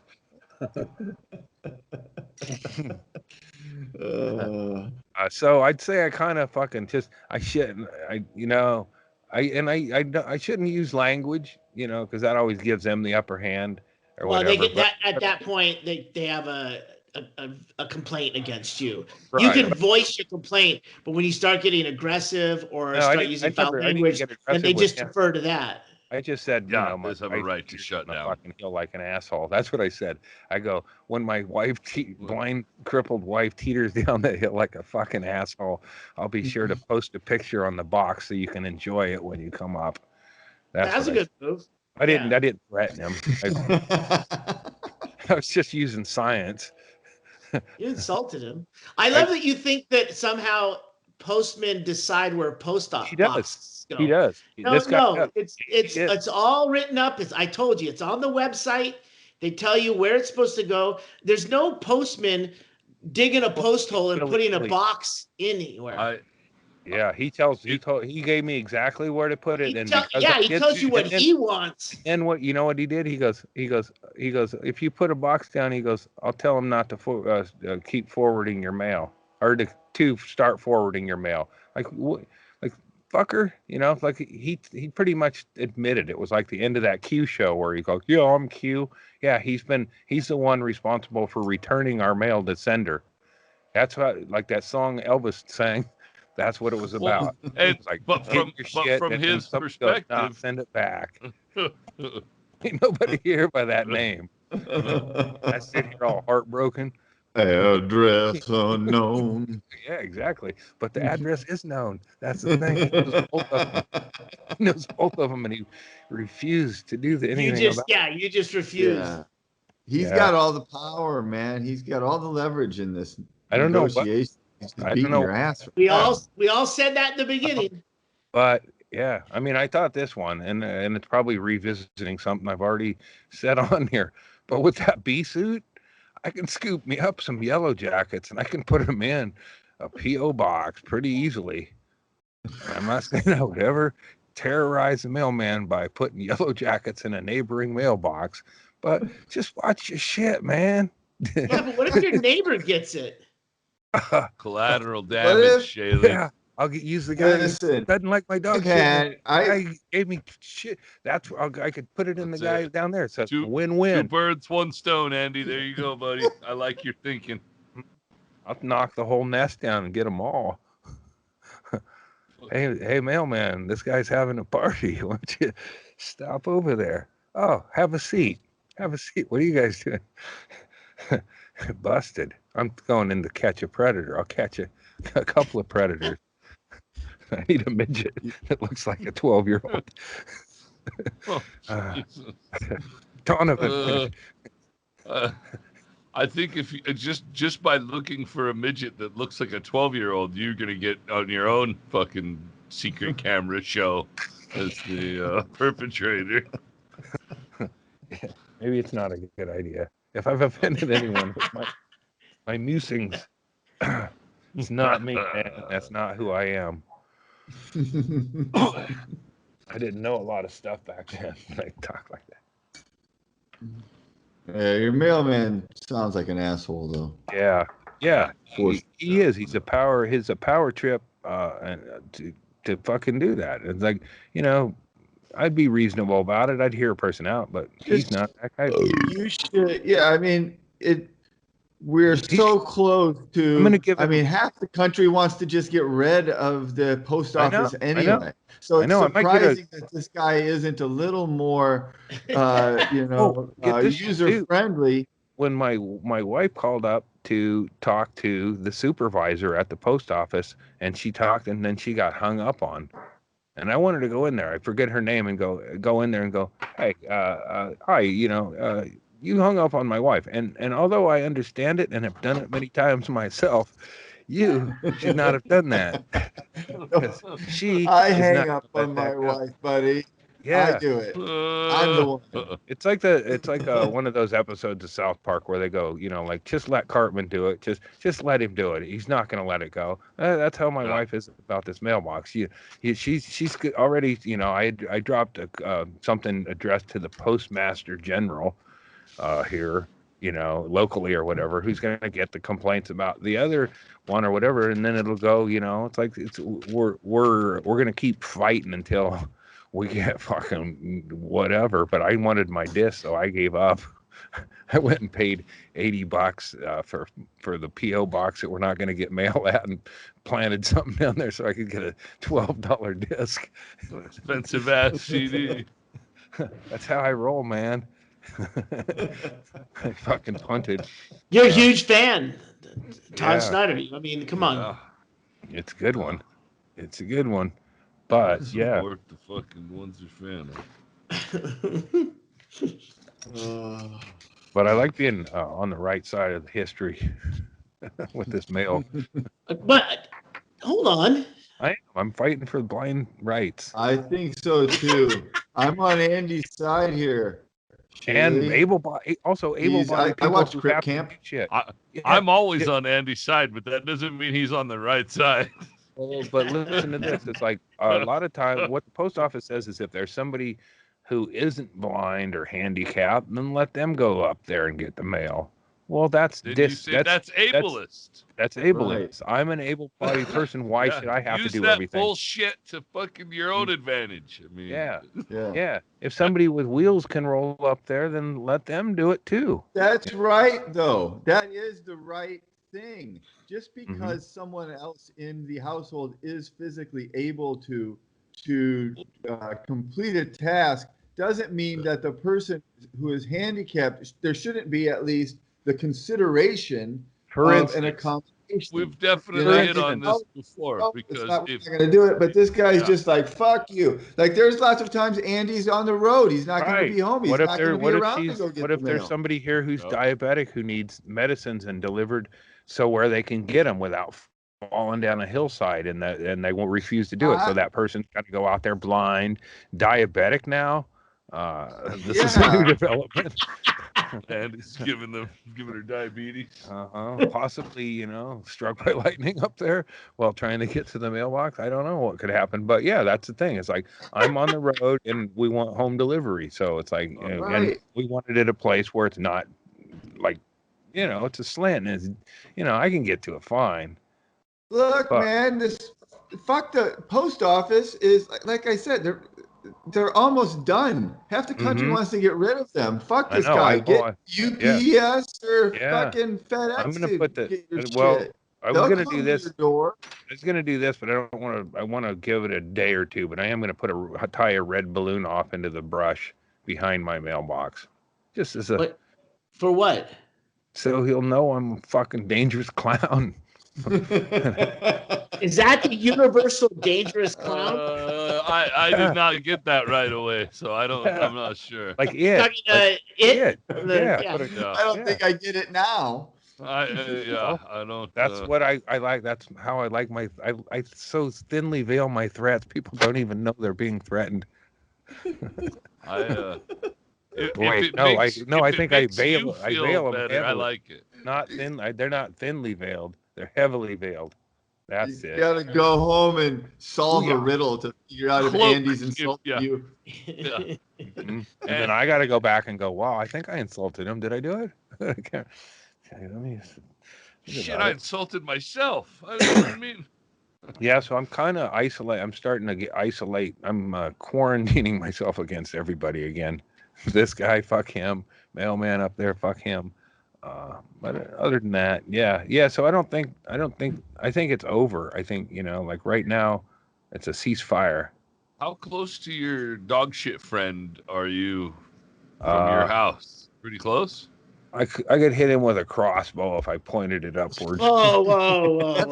The area. That's not a good measurement of distance for one thing, Andy. But how about football fields? How many football fields? Football field, maybe. Yards. Okay. Yeah. Like if I were on top of a building shooting into a crowd at a concert. No. So you couldn't necessarily hit him. You could just hit somebody. Yeah. From that. I don't have any crossbows. But yeah, no. But I am. I'm gonna take them Grand Flakes out of the box one of these mornings. And I told my brother about it, and he thought it seemed like a logical idea too, Larry. And Yeah. and then This David is the idea of filling your 2 boxes of Bran neighbor's Flakes lawn with Bran Flakes, so the turkey's coming. so that turkeys do what I would. I mean, look, man, if you saw a human shitting in your yard for revenge, that's what I'm not. I am not gonna get up on the hood of his car and take a shit. I'm gonna get a bunch of turkeys to do it. But my brother David suggested. He goes, "Well, don't wear any. You wear a like a ninja outfit." And I go, "Oh yeah, I know, I got that." But it's good to be reminded of that because you're throwing flakes all over a guy's car or around his not on his car. I don't think. Well, I don't. I'd have to get something stickier to stick on. I don't know what turkey's eating that in. Anyway, I could do some sort of like a turkey bark, or I could do like something like a marshmallow with bran flakes. Anyway, but a marshmallow with bran flakes? Well, I'm just thinking about like you couldn't just. Have you spent any time researching this, Andy? Because it sounds like you don't even know what a turkey Well, is. I did research it because I've been getting blue taped on and returned on these bran flakes for about a year and a half now. So one time I dumped a bunch of bran flakes over my deck here, and then I see all these turkeys out there, all just out there. You know what they do. They're fucking, man, feeding frenzy. So they're all out there. And then it was just shit everywhere up in the driveway and more so than normal by a lot. So they hung out, ate too much, and fucking like left. They do. Yeah. How many boxes you got? 2 or 3? I got two high fibers. So. Yeah. And have you thought about some sort of a story to tell in case you get caught dressed as a ninja carrying several boxes of high fiber cereal in Ninjas somebody don't get else? caught. Do you have sort of a? What I do is I smash all the flakes. I just carry. I'll even maybe blast those bags with black paint. Too on black. I got knock down and kind of reflect just a little bit. You see that? And I got 2 bags and I go up. Those really loud crinkly bags. Make sure you sure that you can't see them. Well, I'll do it. Maybe do it. And then I'm gone. Like before the flakes hit the ground, then they're like, "Who did that?" And then the motion lights on, but there's nothing on camera. What if? And then I run past a raccoon that's going, Andy, raccoon's going, whoa, fuck, man, that's a dude? Is that a person? If I could run fast, it would change my plans. Like, because you could just take it all over and dump it all in one giant pile and then fire up like a battery-powered leaf blower real quick and just hit it all over the whole yard and then turn it off and take off running. It wouldn't work for me because I'd have to take a break. But like behind the first tree or something. But you could run with a leaf blower and get out of Dodge. I'm going to do it early in the morning. Wait a minute. So. What if you saw a person running down the street full speed carrying a leaf blower? Well, that seems like some suspicious. Here's the dangerous part. Spray painted black, Erickson. Well, here's the danger for me. I don't want to be the next black guy, mistaken for a black person shot by police. You just see a guy 4 a.m. running from a house, and they don't know it's a white guy in a ninja outfit. They just assume the worst. It's their worst fear comes. It's a black man running towards them, and then they have to kill me or whatever because they're on duty or whatever. You could not paint your leaf blower, and maybe they'll think you're a Mexican. That might work too. Yeah. Well, once you're covered in black, the police aren't going to be able to know, and they'll just be scared, and they'll just unload their gun because they're like, "Oh man, that's the scariest thing I've ever seen." That reminds me of a great joke by a buddy of mine named Omid Singh, whose joke is, I won't even try to do it because I won't be able to get it, but the gist of it is that's why Batman keeps this part of his mask is cut out so that everybody knows he's white. And there's never been a black Batman, yeah. right? White guy. Don't worry about that's it. Fun. Everything's Yeah. cool. Yeah. So I, the next ninja thing. remake of Batman, he's just gonna wear like swim goggles so he can have more of his face uncovered. I'm white. Don't... You could tell Adam West was white. He was my favorite. He's still my favorite Batman, Adam West. I wish they would have given him a movie. Would have been another movie. They had a movie. Yeah, I know they that had movie would a have Batman and Robin movie. That was the Carried original. that bomb around at the end, right? Well, they had a shark that was they had a biting. shark. Yeah. While they were on the helicopter ladder. Yeah. Yep. Yeah, it's hard to say that show jumped the shark, but that movie did jump the shark for the show that was already campy as shit.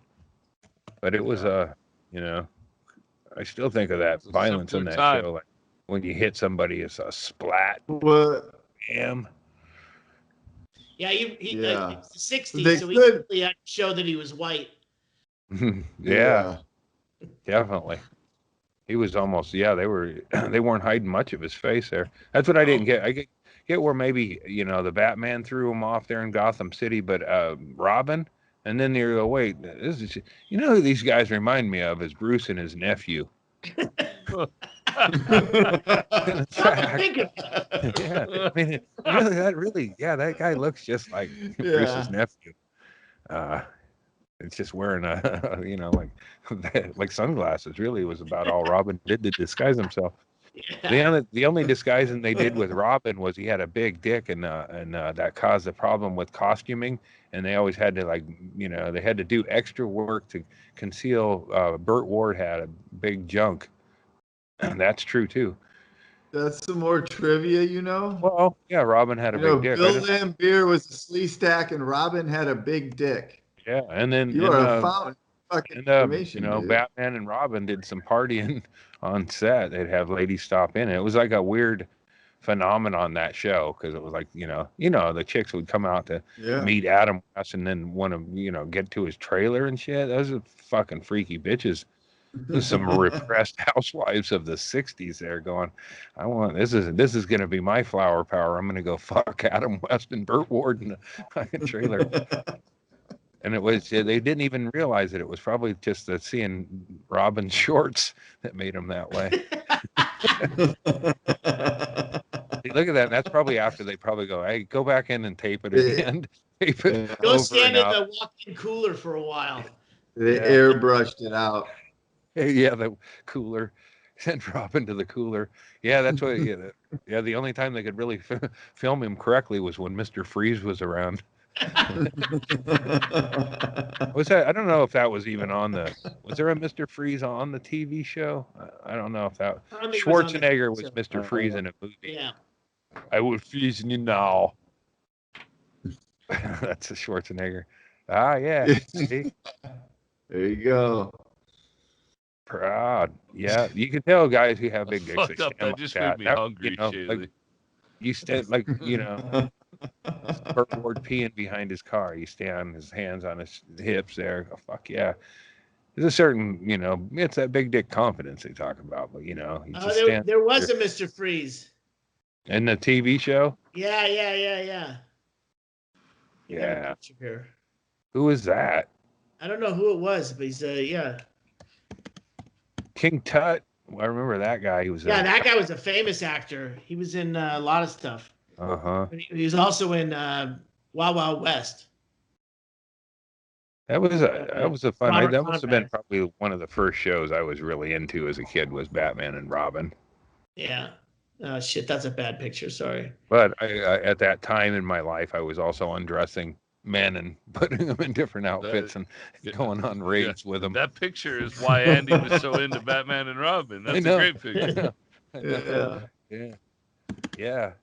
I mean, I think that's where little dudes run into problems as they grow up, and all their heroes are kind of homoerotic fiction shit, little dollies and stuff. And wait, are you saying there's a gay agenda happening, Andy? The media is trying to turn our. Well, that's probably what happened, and then they were like, "No, we got to give these guys some rifles." Like, you know, I know G.I. Joe was going before probably Big Jim and stuff, but you know, they probably it is true that none of us had heard of Big Jim. I mean, it definitely was not marketed the same way as the other doll. probably did collect. Yeah, because I had the GI Joes for sure. Yeah. Yeah, I had them, but they were just fucking rat. Hey, faggot. Whoa. I thought it was a squirrel. It's a rat running on the tree. Ew. What a piece of shit. Oh man, where's my shit? I should have something to kill it with. We're so speciesist. Oh, I got a fucking net. That dude sent me in. I wouldn't want to rat in it. There again, right there. If I catch that rat, I got myself a little sidekick and revenge. But that's the first time I've ever seen a rat running on that tree. I don't know what to do about it. As a homeowner, do I have responsibilities? Anyway, yeah, it's like, oh, cool, that's a little baby squirrel, and then I saw that fucking tail. Like, not the squirrel. Yeah, I like my squirrels with a lot fuller tails. So sometimes we get pack rats around here, Andy, and one of the things that I found you do is you take a 5-gallon bucket from Home Depot, and you run a piece of wire through it, and then you put a beer can. Poke a hole in the bottom of it, run it through the wire. So now you have like a spinning beer can in the middle of your 5-gallon bucket. Then you smear some peanut butter on the beer can, and you put a ramp up to the top of the bucket so that the rat has to lean out to get the peanut butter. And then you fill the bottom of the bucket with water. And that way the rats get up, lean out to get the peanut butter. The can spins on the wire. They fall down into the water and they can't get up out of the bucket. Fuck them. That sounds like a fucking horribly inhumane way to do a rat trap, but it's effective. You probably won't get rats on it, but you will get mice on it. There it is. Really? Holy shit. Yeah, because the mice have no problem navigating the perimeter of the bucket. Yeah, they have no problem like balancing, and they'll get to that peanut butter because they want it, and they won't even get one foot, one little paw on that. Yeah. Huh. If I watch a really cool YouTube channel called Mousetrap Mondays. He produces videos on Monday and I think Fridays, and all he does is review mousetraps that people either make with their fucking. Well, he spent thousands. He spends about $10,000 a year on these fucking mousetraps, and he gets old vintage ones and he reviews them because he's got a farm and he's got tons of mice.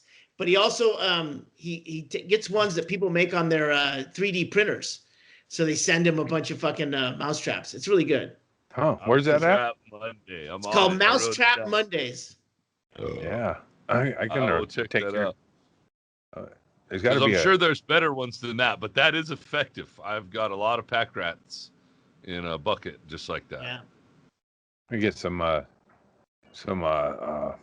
dental floss, tie it in nooses, and put some peanut butter on one of them branches on that tree.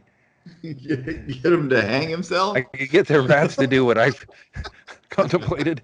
And then I'm going to give them little cups of alcohol over a long period of time. Yeah. Get them to... Yeah, I'll turn them into self-hating. They might turn it into a workout area like Venice Beach, where they're just kind of going along the hang nooses, and then all of a sudden you got like buffed out fucking mice, Andy. Yeah. And they got nothing but protein to eat. Yeah, that might be a problem. Well, that's what happened with my squirrels. They got kind of, I started putting lesser than macadamia nuts down, and I lost a whole generation of them. It's like it's like TikToks. They're gone now. I lost them. When I was giving them the good nuts, they would come up and hang out. High-end nut, like a macadamia nut? Jesus, man. Well, for a bit, but it's also because it's plastics up here. When I kind of like that they don't come up and fuck up my shit. But I miss having friends around. I miss having people to talk. Things to talk. Well, COVID's coming to an end, Andy. Don't the don't indoor go out and pets buy a aren't- bunch of macadamia nuts just because you're getting lonely. Yeah. Sad. Uh-huh. Yeah, I mean the indoor pets, they're cool and everything, but having, squirrels is like I can relate to them. Rodents. Yeah, I bet Rodents. squirrels don't care for Yes. that fucking rat up in their shit. Yeah. I wouldn't. Squirrels are fine because they stay outside. They're not trying to get in your house. Yeah, no, they do. They get in Nah. attics and fucking Yeah, put yeah. solution. Oh man, my Squirrels are brother. rats, So every bit as rats are. so yeah. my brother's got this. No way. My brother's got this musician friend whose sister.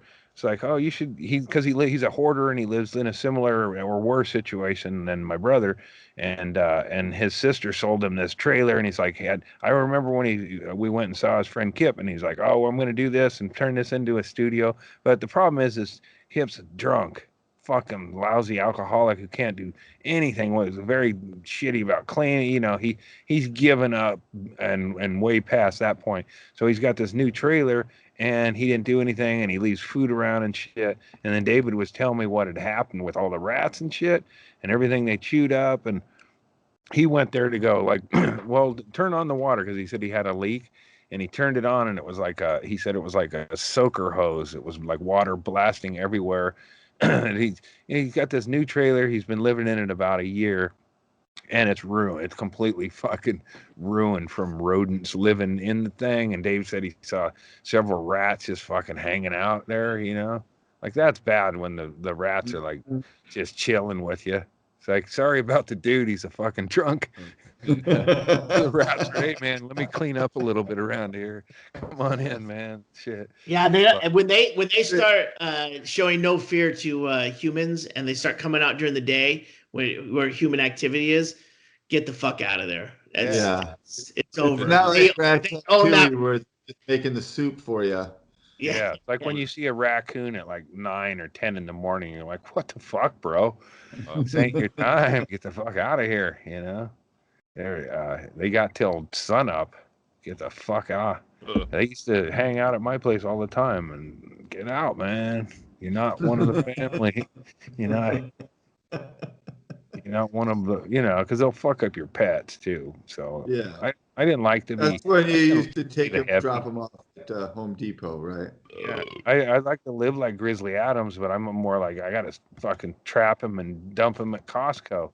Grizzly Adams, fucking name him and feed him every day. I can't do that here. Plus, I don't have nearly the cocaine that Dan Haggerty had. He could have been on Little House on the Prairie, but he said, fuck it, I don't like this bunch of pussies. I'm going to go hang out with a bear. I have a feeling Dan Haggerty spun off and feels like it was a Little House spin-off, but I don't think it was. I don't think so. No, I don't think they're. I think it was in the same. They were like in the same vein. How about this? That was a good show. I like the fucking dude with the donkey, Uncle Jesse. Yeah, Denver Pyle. And then what was the Indian? I like the Indian, and the Indian would say something, and then somebody would always eat it. Yeah, I can't remember. I wonder if they actually used. That's right, Nakoma. That's right, Nakoma. Nakoma. Yeah, Nakoma. That's right, Nakoma. Cleveland did lose by 3.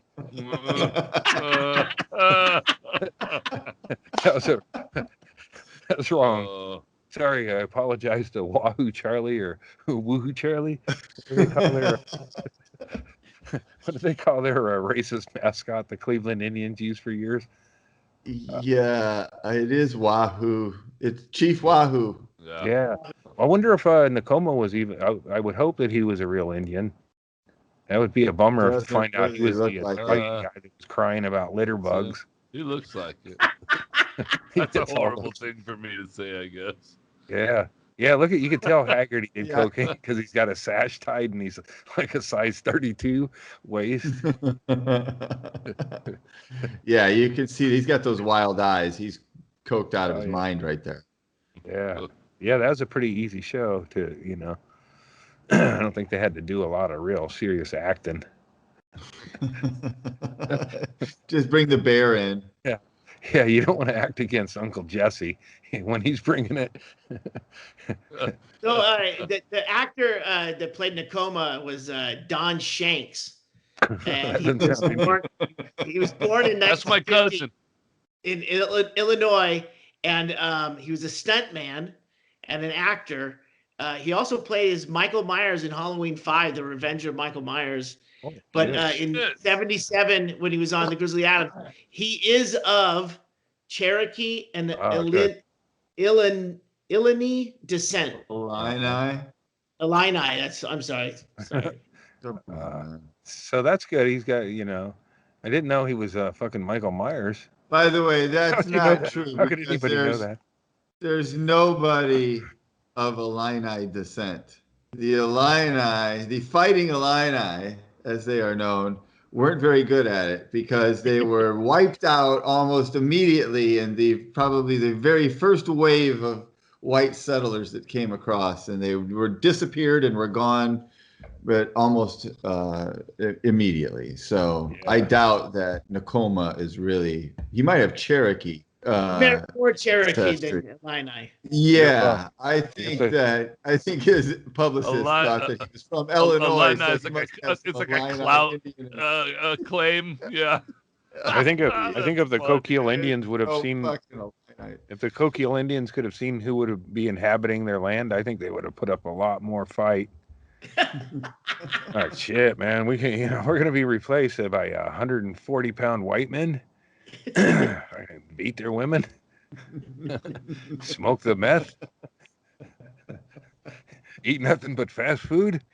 We can take these motherfuckers. Fellow Indians, put down that sauce.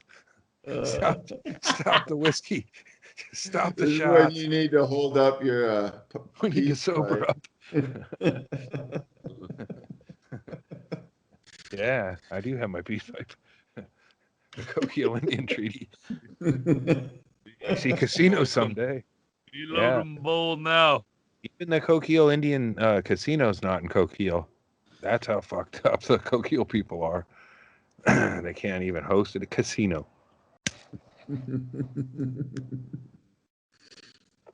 Yeah. Any moon's bad luck. We give the white man plenty of years bad luck. We bring meth. What's meth? It's mainly speed. You just cook it differently, right? I don't know. What's the difference between speed and meth? Isn't it pretty much the same shit? I think it's the same thing. I've never bought speed. Oh, that echoed. Well, we did. Didn't we all pitch in somewhere? Well, on accident. No, we got ripped off. Yeah. Yeah, I had intended to purchase cocaine. What I thought was not. Where is your manager? I'll need to talk to your manager about this. Yeah, remember that guy? And then he goes, he was the complaint department, and he took care of it. I know. He was a straight up salesman. I go, hey man, you sold us the wrong shit here. And he goes, oh, okay, wait here.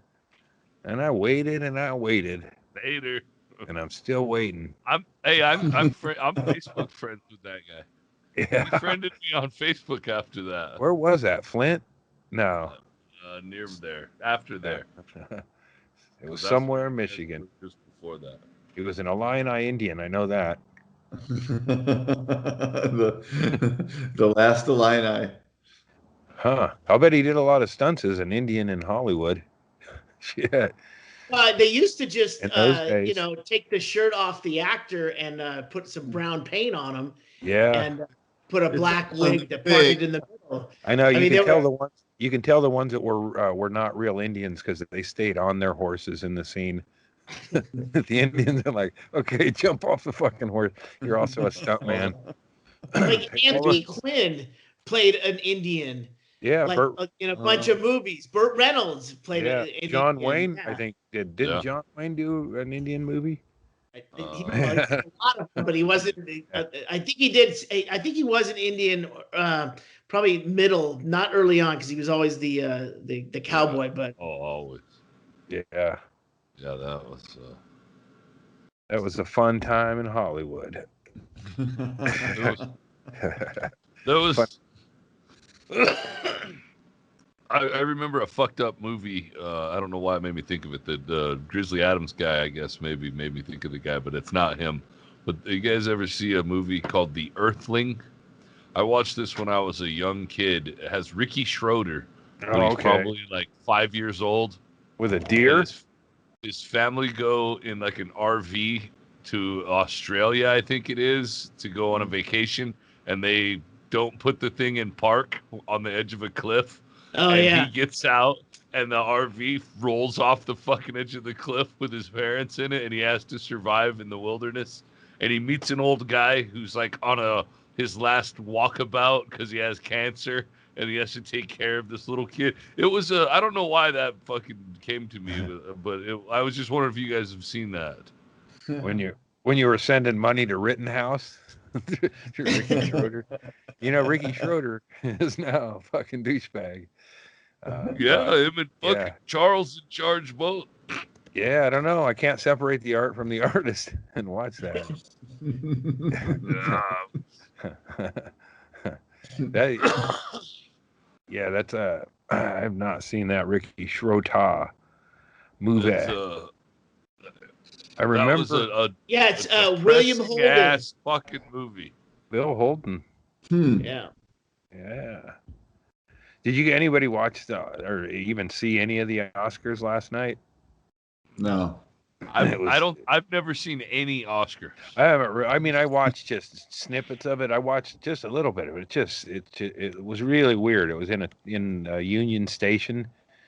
Yeah. And I guess they ran all the homeless out of there. Yeah, ran all the homeless out, and it was just. Well, the Union Station is a beautiful place. Yeah. And, it looked kind of cool. It looked cool, but it just seemed like a really weird for that, for that Hollywood's biggest night, and then kind of socially conceited and shit, and they didn't have any comedy, which that's what I tuned in to go, well, who's hosting, because I hadn't heard, and there was really no monologue. It was like a acting thing entry, but it seemed fucking horrible. But I don't know. I couldn't tell if it was any more horrible than it normally is, but it seemed like it.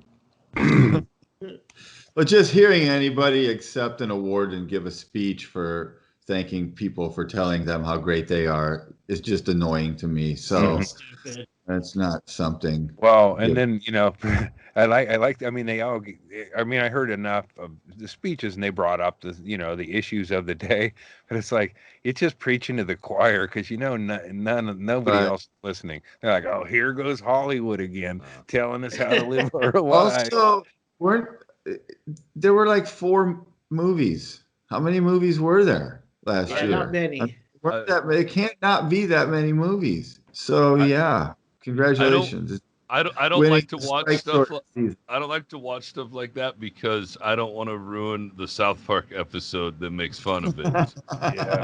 Before I watch it, I like to. Oh man! Well, speaking of South Park, a couple years ago they didn't really want to put Trump in there, but they made Mr. Garrison Trump, and then he ran for president, and then his sidekick was Caitlyn Jenner, who's now running for governor of California. Yeah.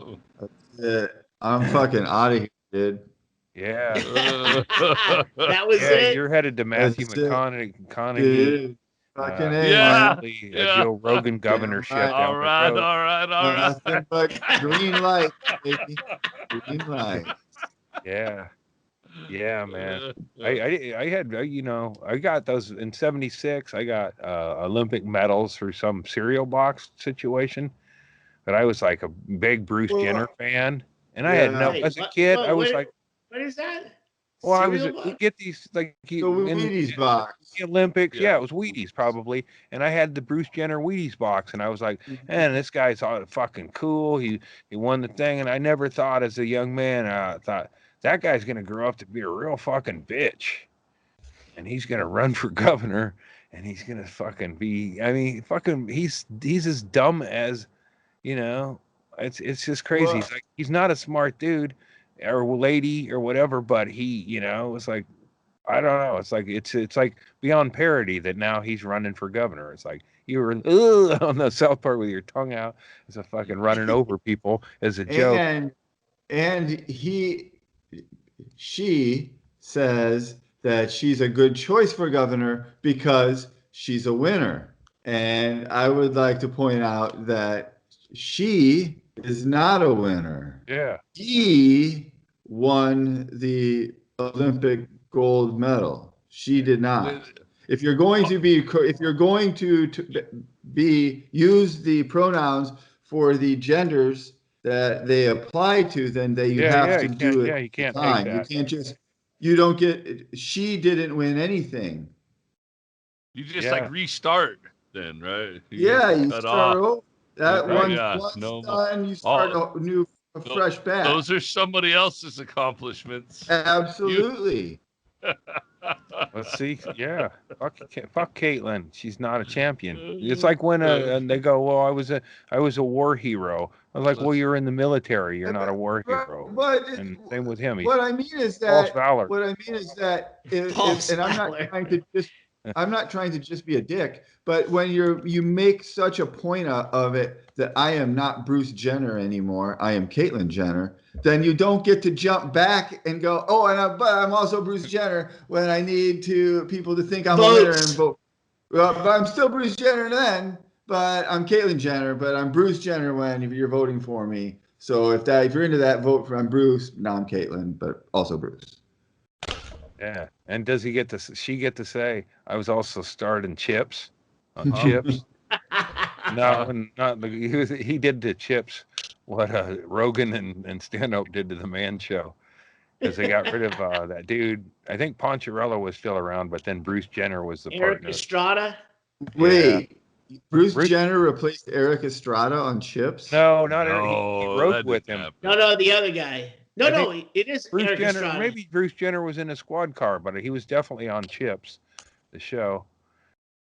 Because I had no life at all. I had a TV guide, no friends, and fucking TV. I'd have to get up and turn the channel. I'd have to get up from the couch and walk across a shag carpet full of sewing needles to flip it.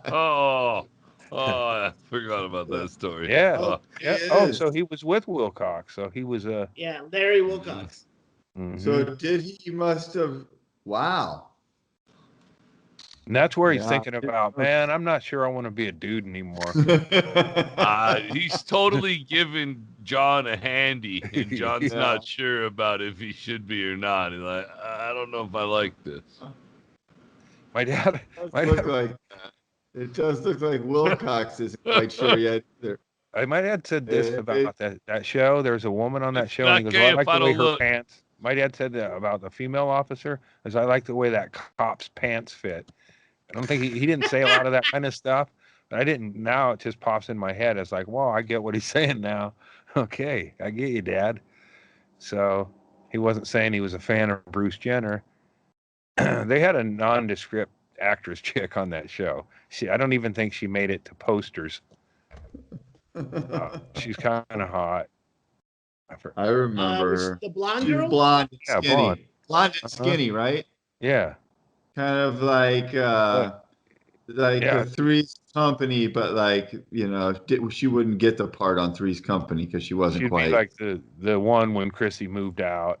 Right. Yeah. Chrissy too.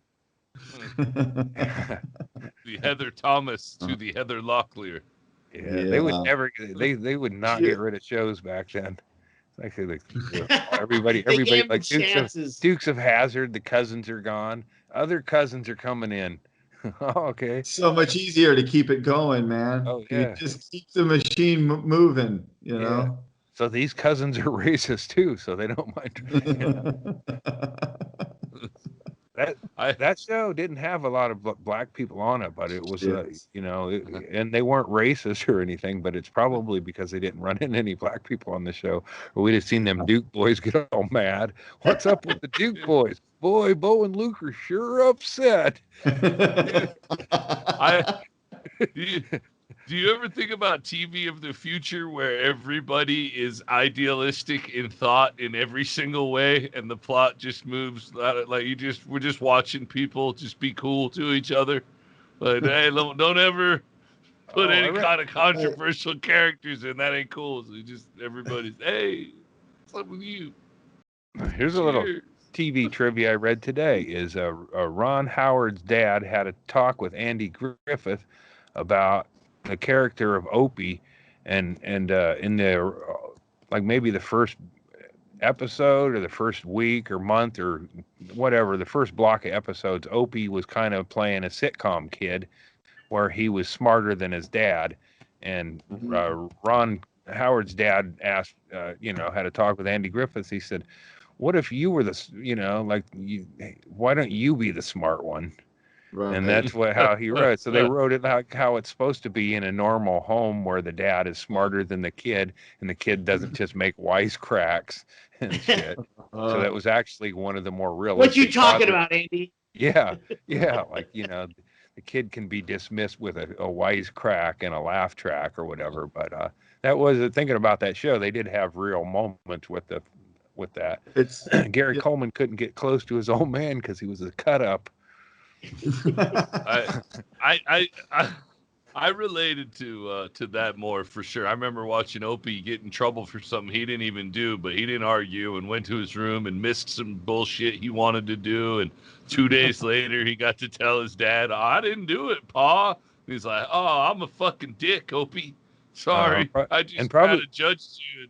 And the reason that dynamic probably worked for that show is they made Don Knotts that guy. It's like, you be the dumb one. The foil. Yeah. Yes. Man, he was perfect.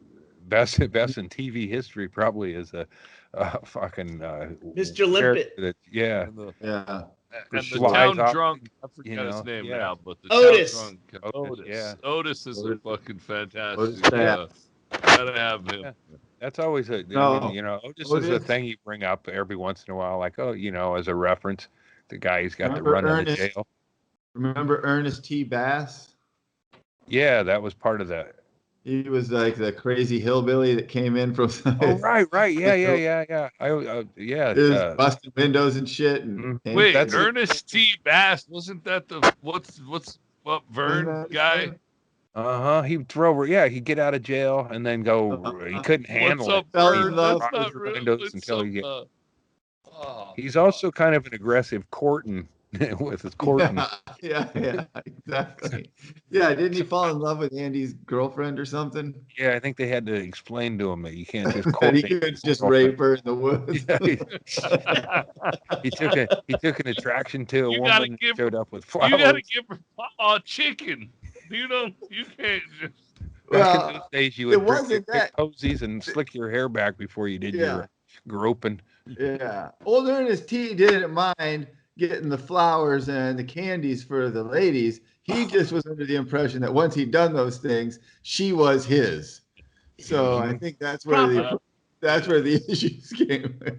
I wish I could think of the term. There was Barney and Andy had a double, or it wasn't intended as a double date, but I think he called them like party girls or fast girls or something. Oh, yeah. They must have been from Mount Pilot. Yeah, they were Mount Pilot whores. But I forget the term. I gotta find that term because it was a perfect term for it, but it was just such a nice way of looking at it. Pilot whores. Now those are fun girls, Barney. Fun girls. My dad's a gal that my dad used to go out with would go to like public functions and have like a real low cut blouse with no bra and like show everybody your titties.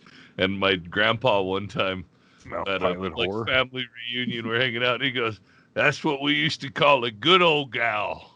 And I fucking just lost my shit. I was like, I've never heard of that before. Yep. Anybody that'll show off their shit is a good old gal. I was like, old people give you nice nuggets of fucking wisdom. Like, yeah. Oh, yeah. Good old gals. Good old gal. So, yeah, good old gals.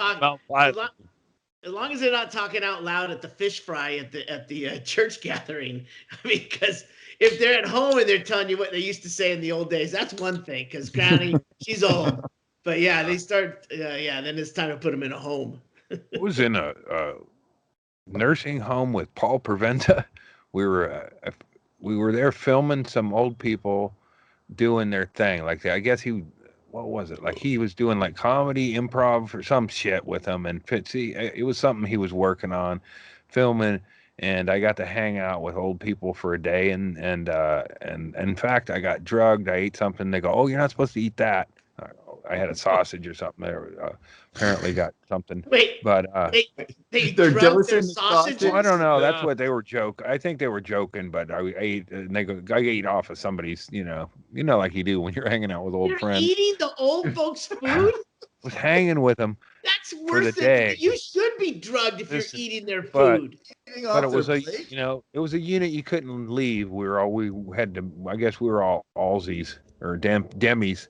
Dementias, but there was this one lady, and she had a bunch of pictures of her when she was a fucking dish, and then she started talking about the man or the boy, like she was like, you could tell she would, she wouldn't have talked to me 50 years earlier, type of broad. 100 years earlier, she wouldn't have had the time of day for me, but it was fun talking to her because, from that perspective of a hot chick who really, found men to be, what we are, she had no use for it. But she probably, she was made money off them. She was talking, she talked about some of the dude or, this one provider, he's she didn't care about him. They're just providers, and she was a fucking good-looking woman who made enough money to be eating the same kind of sausage I was. I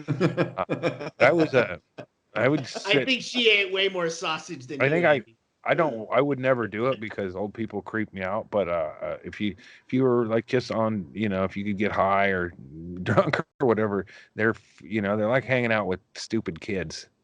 Like, oh, you can't, they're looking at a picture book and they're on the same page forever. Would you like to look at a different page? And they most times do. They just don't do it.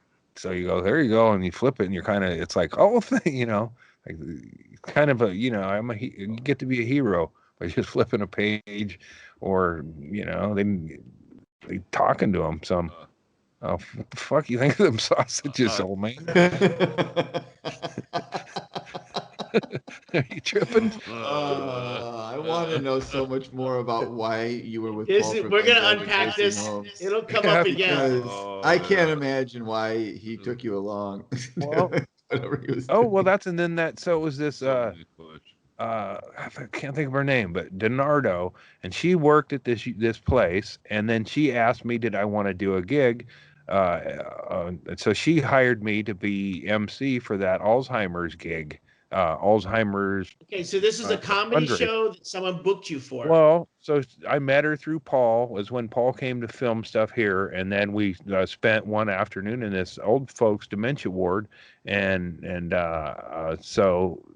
I met this lady, and she hired me to be MC at this thing. It was like Andy Kendler, me, that Elvis. I can't think of his last name, but. Presley. No, not Presley. I don't remember. Okay. But Weinstein. Costello. That was Weinstein. But anyway, I emceed this thing, and then my mom had Alzheimer's, and I did a good show, but a lot of people were unhappy. I bet they all forgot it. And Andy Kindler said I was the worst host he'd ever seen, so I think that was good. I tried, I told stories about what, and then, it's like, shit, man, you guys don't like edgy shit here at your fundraisers, do you?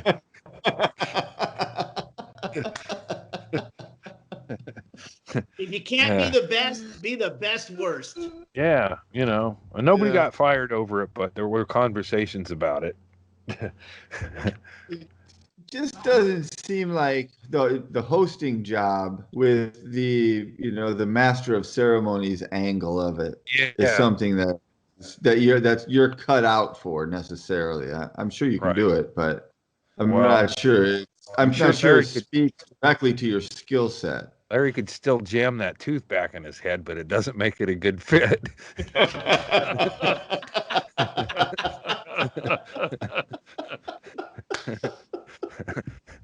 Oh shit! But I Throw thought it in that bucket of cheese puffs. He might Yeah. accidentally put it back in his mouth. Yeah, Larry's cheese puffs.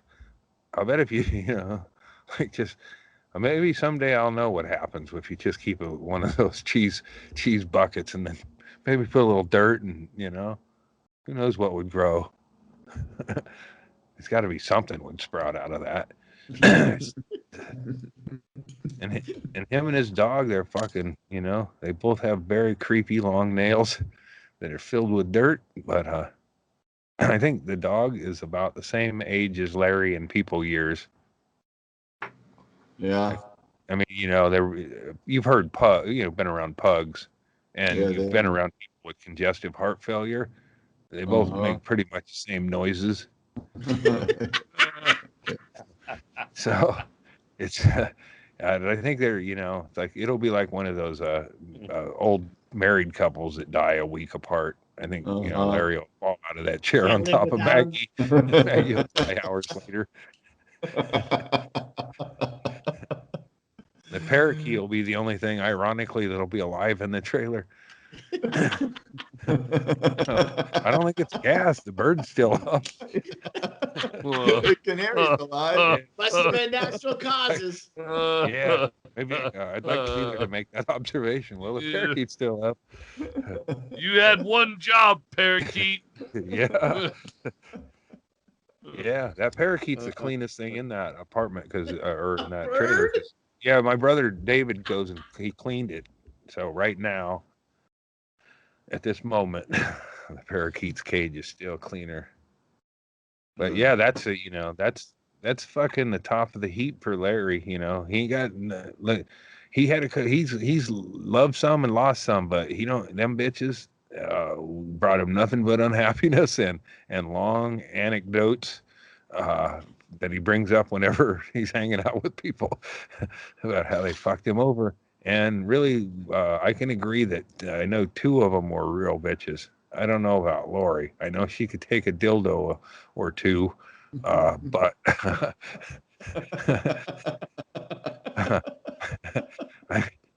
so this is how his. Why aren't you recording Larry's story? This is a bummer, but at my nephew who died about 2-3 years ago, Larry went to his son's funeral, and then one of his ex-wives, who wasn't even the mother of this my nephew, whose funeral, went up and just berated the shit out of Larry at this funeral for like. Joe said it went on for about 5 minutes before Larry said during the service. No, well, like afterwards. Afterwards, like okay. But she went over there. I just want to tell you what a piece of shit. Fuck you. Got real personal, and Larry just fucking took it and called her a fucking bitch or whatever. But it's like, man, that Larry has pretty good restraint to take that, and it was his son's funeral. He didn't need that shit. So I was like, well, I guess when Larry goes on about her now, now hearing that story, I'll listen a little more intently on his stories about what a bitch she was or whatever. But usually I just kind of tune it out and try to get him to talk about something else because it's kind of it's a bad loop, and I want Larry to be woke. And in fact, Larry is woke. He's going to get his first shot this week. His first shot that he won't be giving himself. But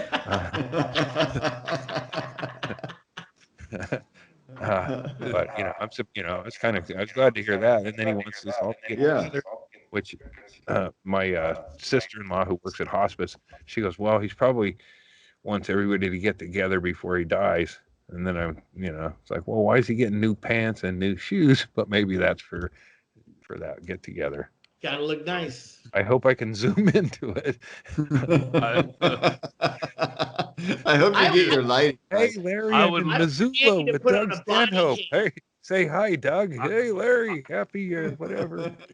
I would love to see Andy tugging off Larry Skechers through the bottom of his casket. Absolutely. That's all I want to see. Yeah, well, I like it that Larry's always had impeccable style, even when he wore parachute pants. He wore them, when it was At the cool. right occasion, parachute pants Yeah, work. well, this is how cool Larry was. Is he had a headband at one time, and he'd wear a leather vest without any shirt and parachute pants. Yeah. That's a guy They who knows what's going on. Parachute pants they come in handy for a petty thief because they've got lots of pockets, lots of stash places, Yeah. I mean, that seems like a real good that seems like a good choice to me. Yeah, he does go shopping. I wouldn't want to go with him or be around that. Larry, you gonna pay for that? All right. And then but I know them fuchsia. I'll just say this. I know that fuchsia. He didn't buy them fuchsia baskets. Mom, if you're listening, No way. down there, where you at? Which way's your wig pointed? Larry didn't buy them fuchsia baskets. I can check the Patreon list and see if your mom's on there. I'm sure she is. She goes by Conant now.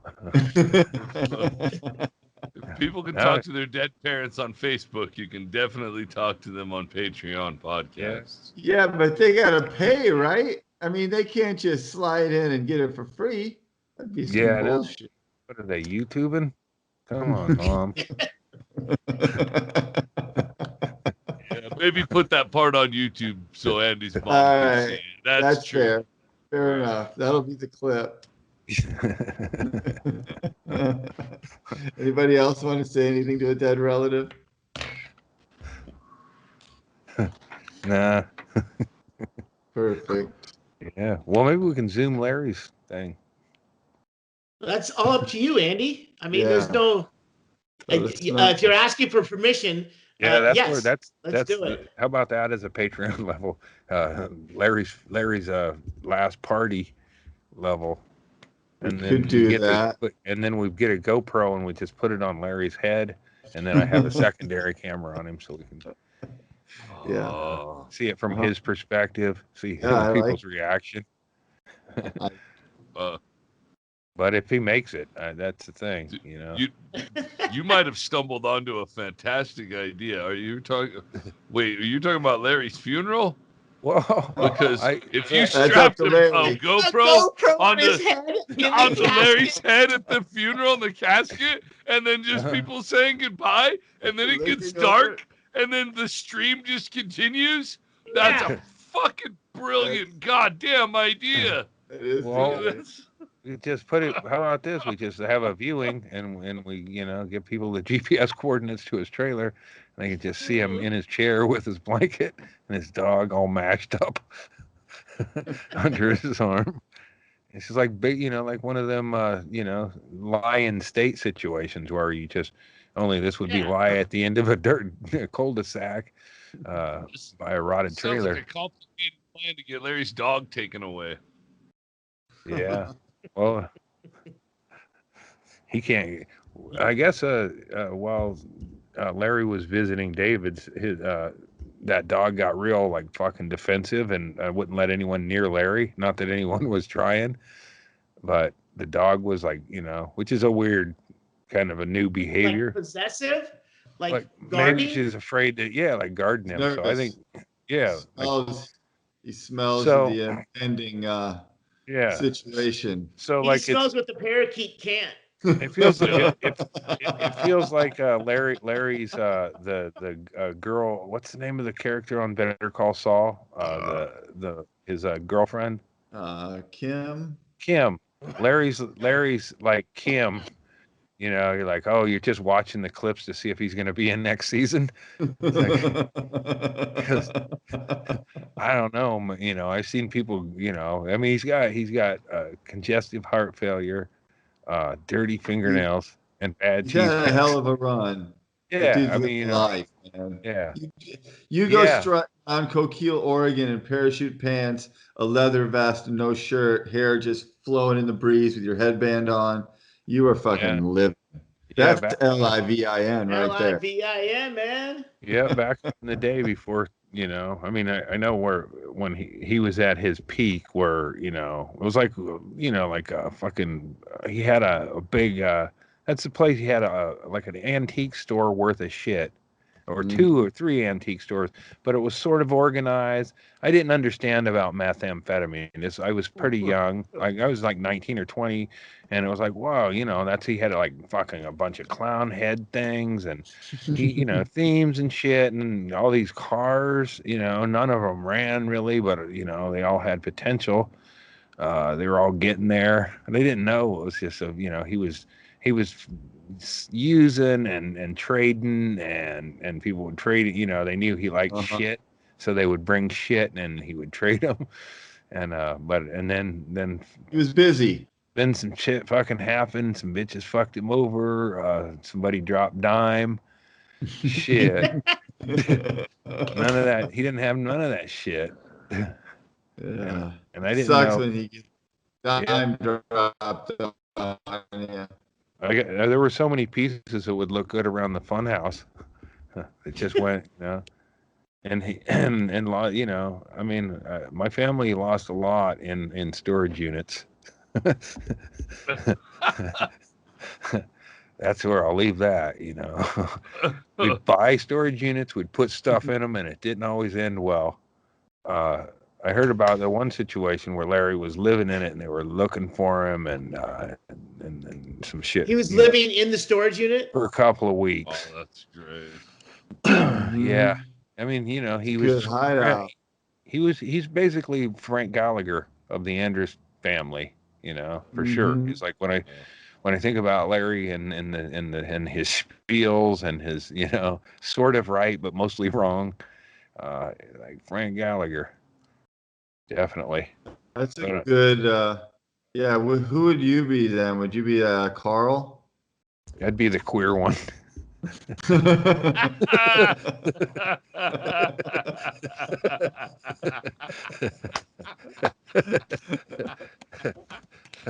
Shane. Is it Shane? I can't remember the name. Shit. I could do this forever. I have to go pack up some shit. So all right. gotta wrap it. Yeah, it's time. The last one from Studio C. It does go quicker when we don't take that break, right? The break ruined things. Yeah, I think I like it this break. I think everybody. What do you think, YouTubers? Oh no. Shit, man, we can't all be Jake Paul. Jake Paul found a way to make money off of YouTube, and yeah, that was just our springboard. So, all right. Do we have anything we need to say on the way out? No, that'll be all at the end. I'll send those out this week, the cards, so that Todd can edit them in. Our plugs. All of our plugs will be after the end. All right. Well, I guess now it seems What do you like have? we're. Huh? Do you have something?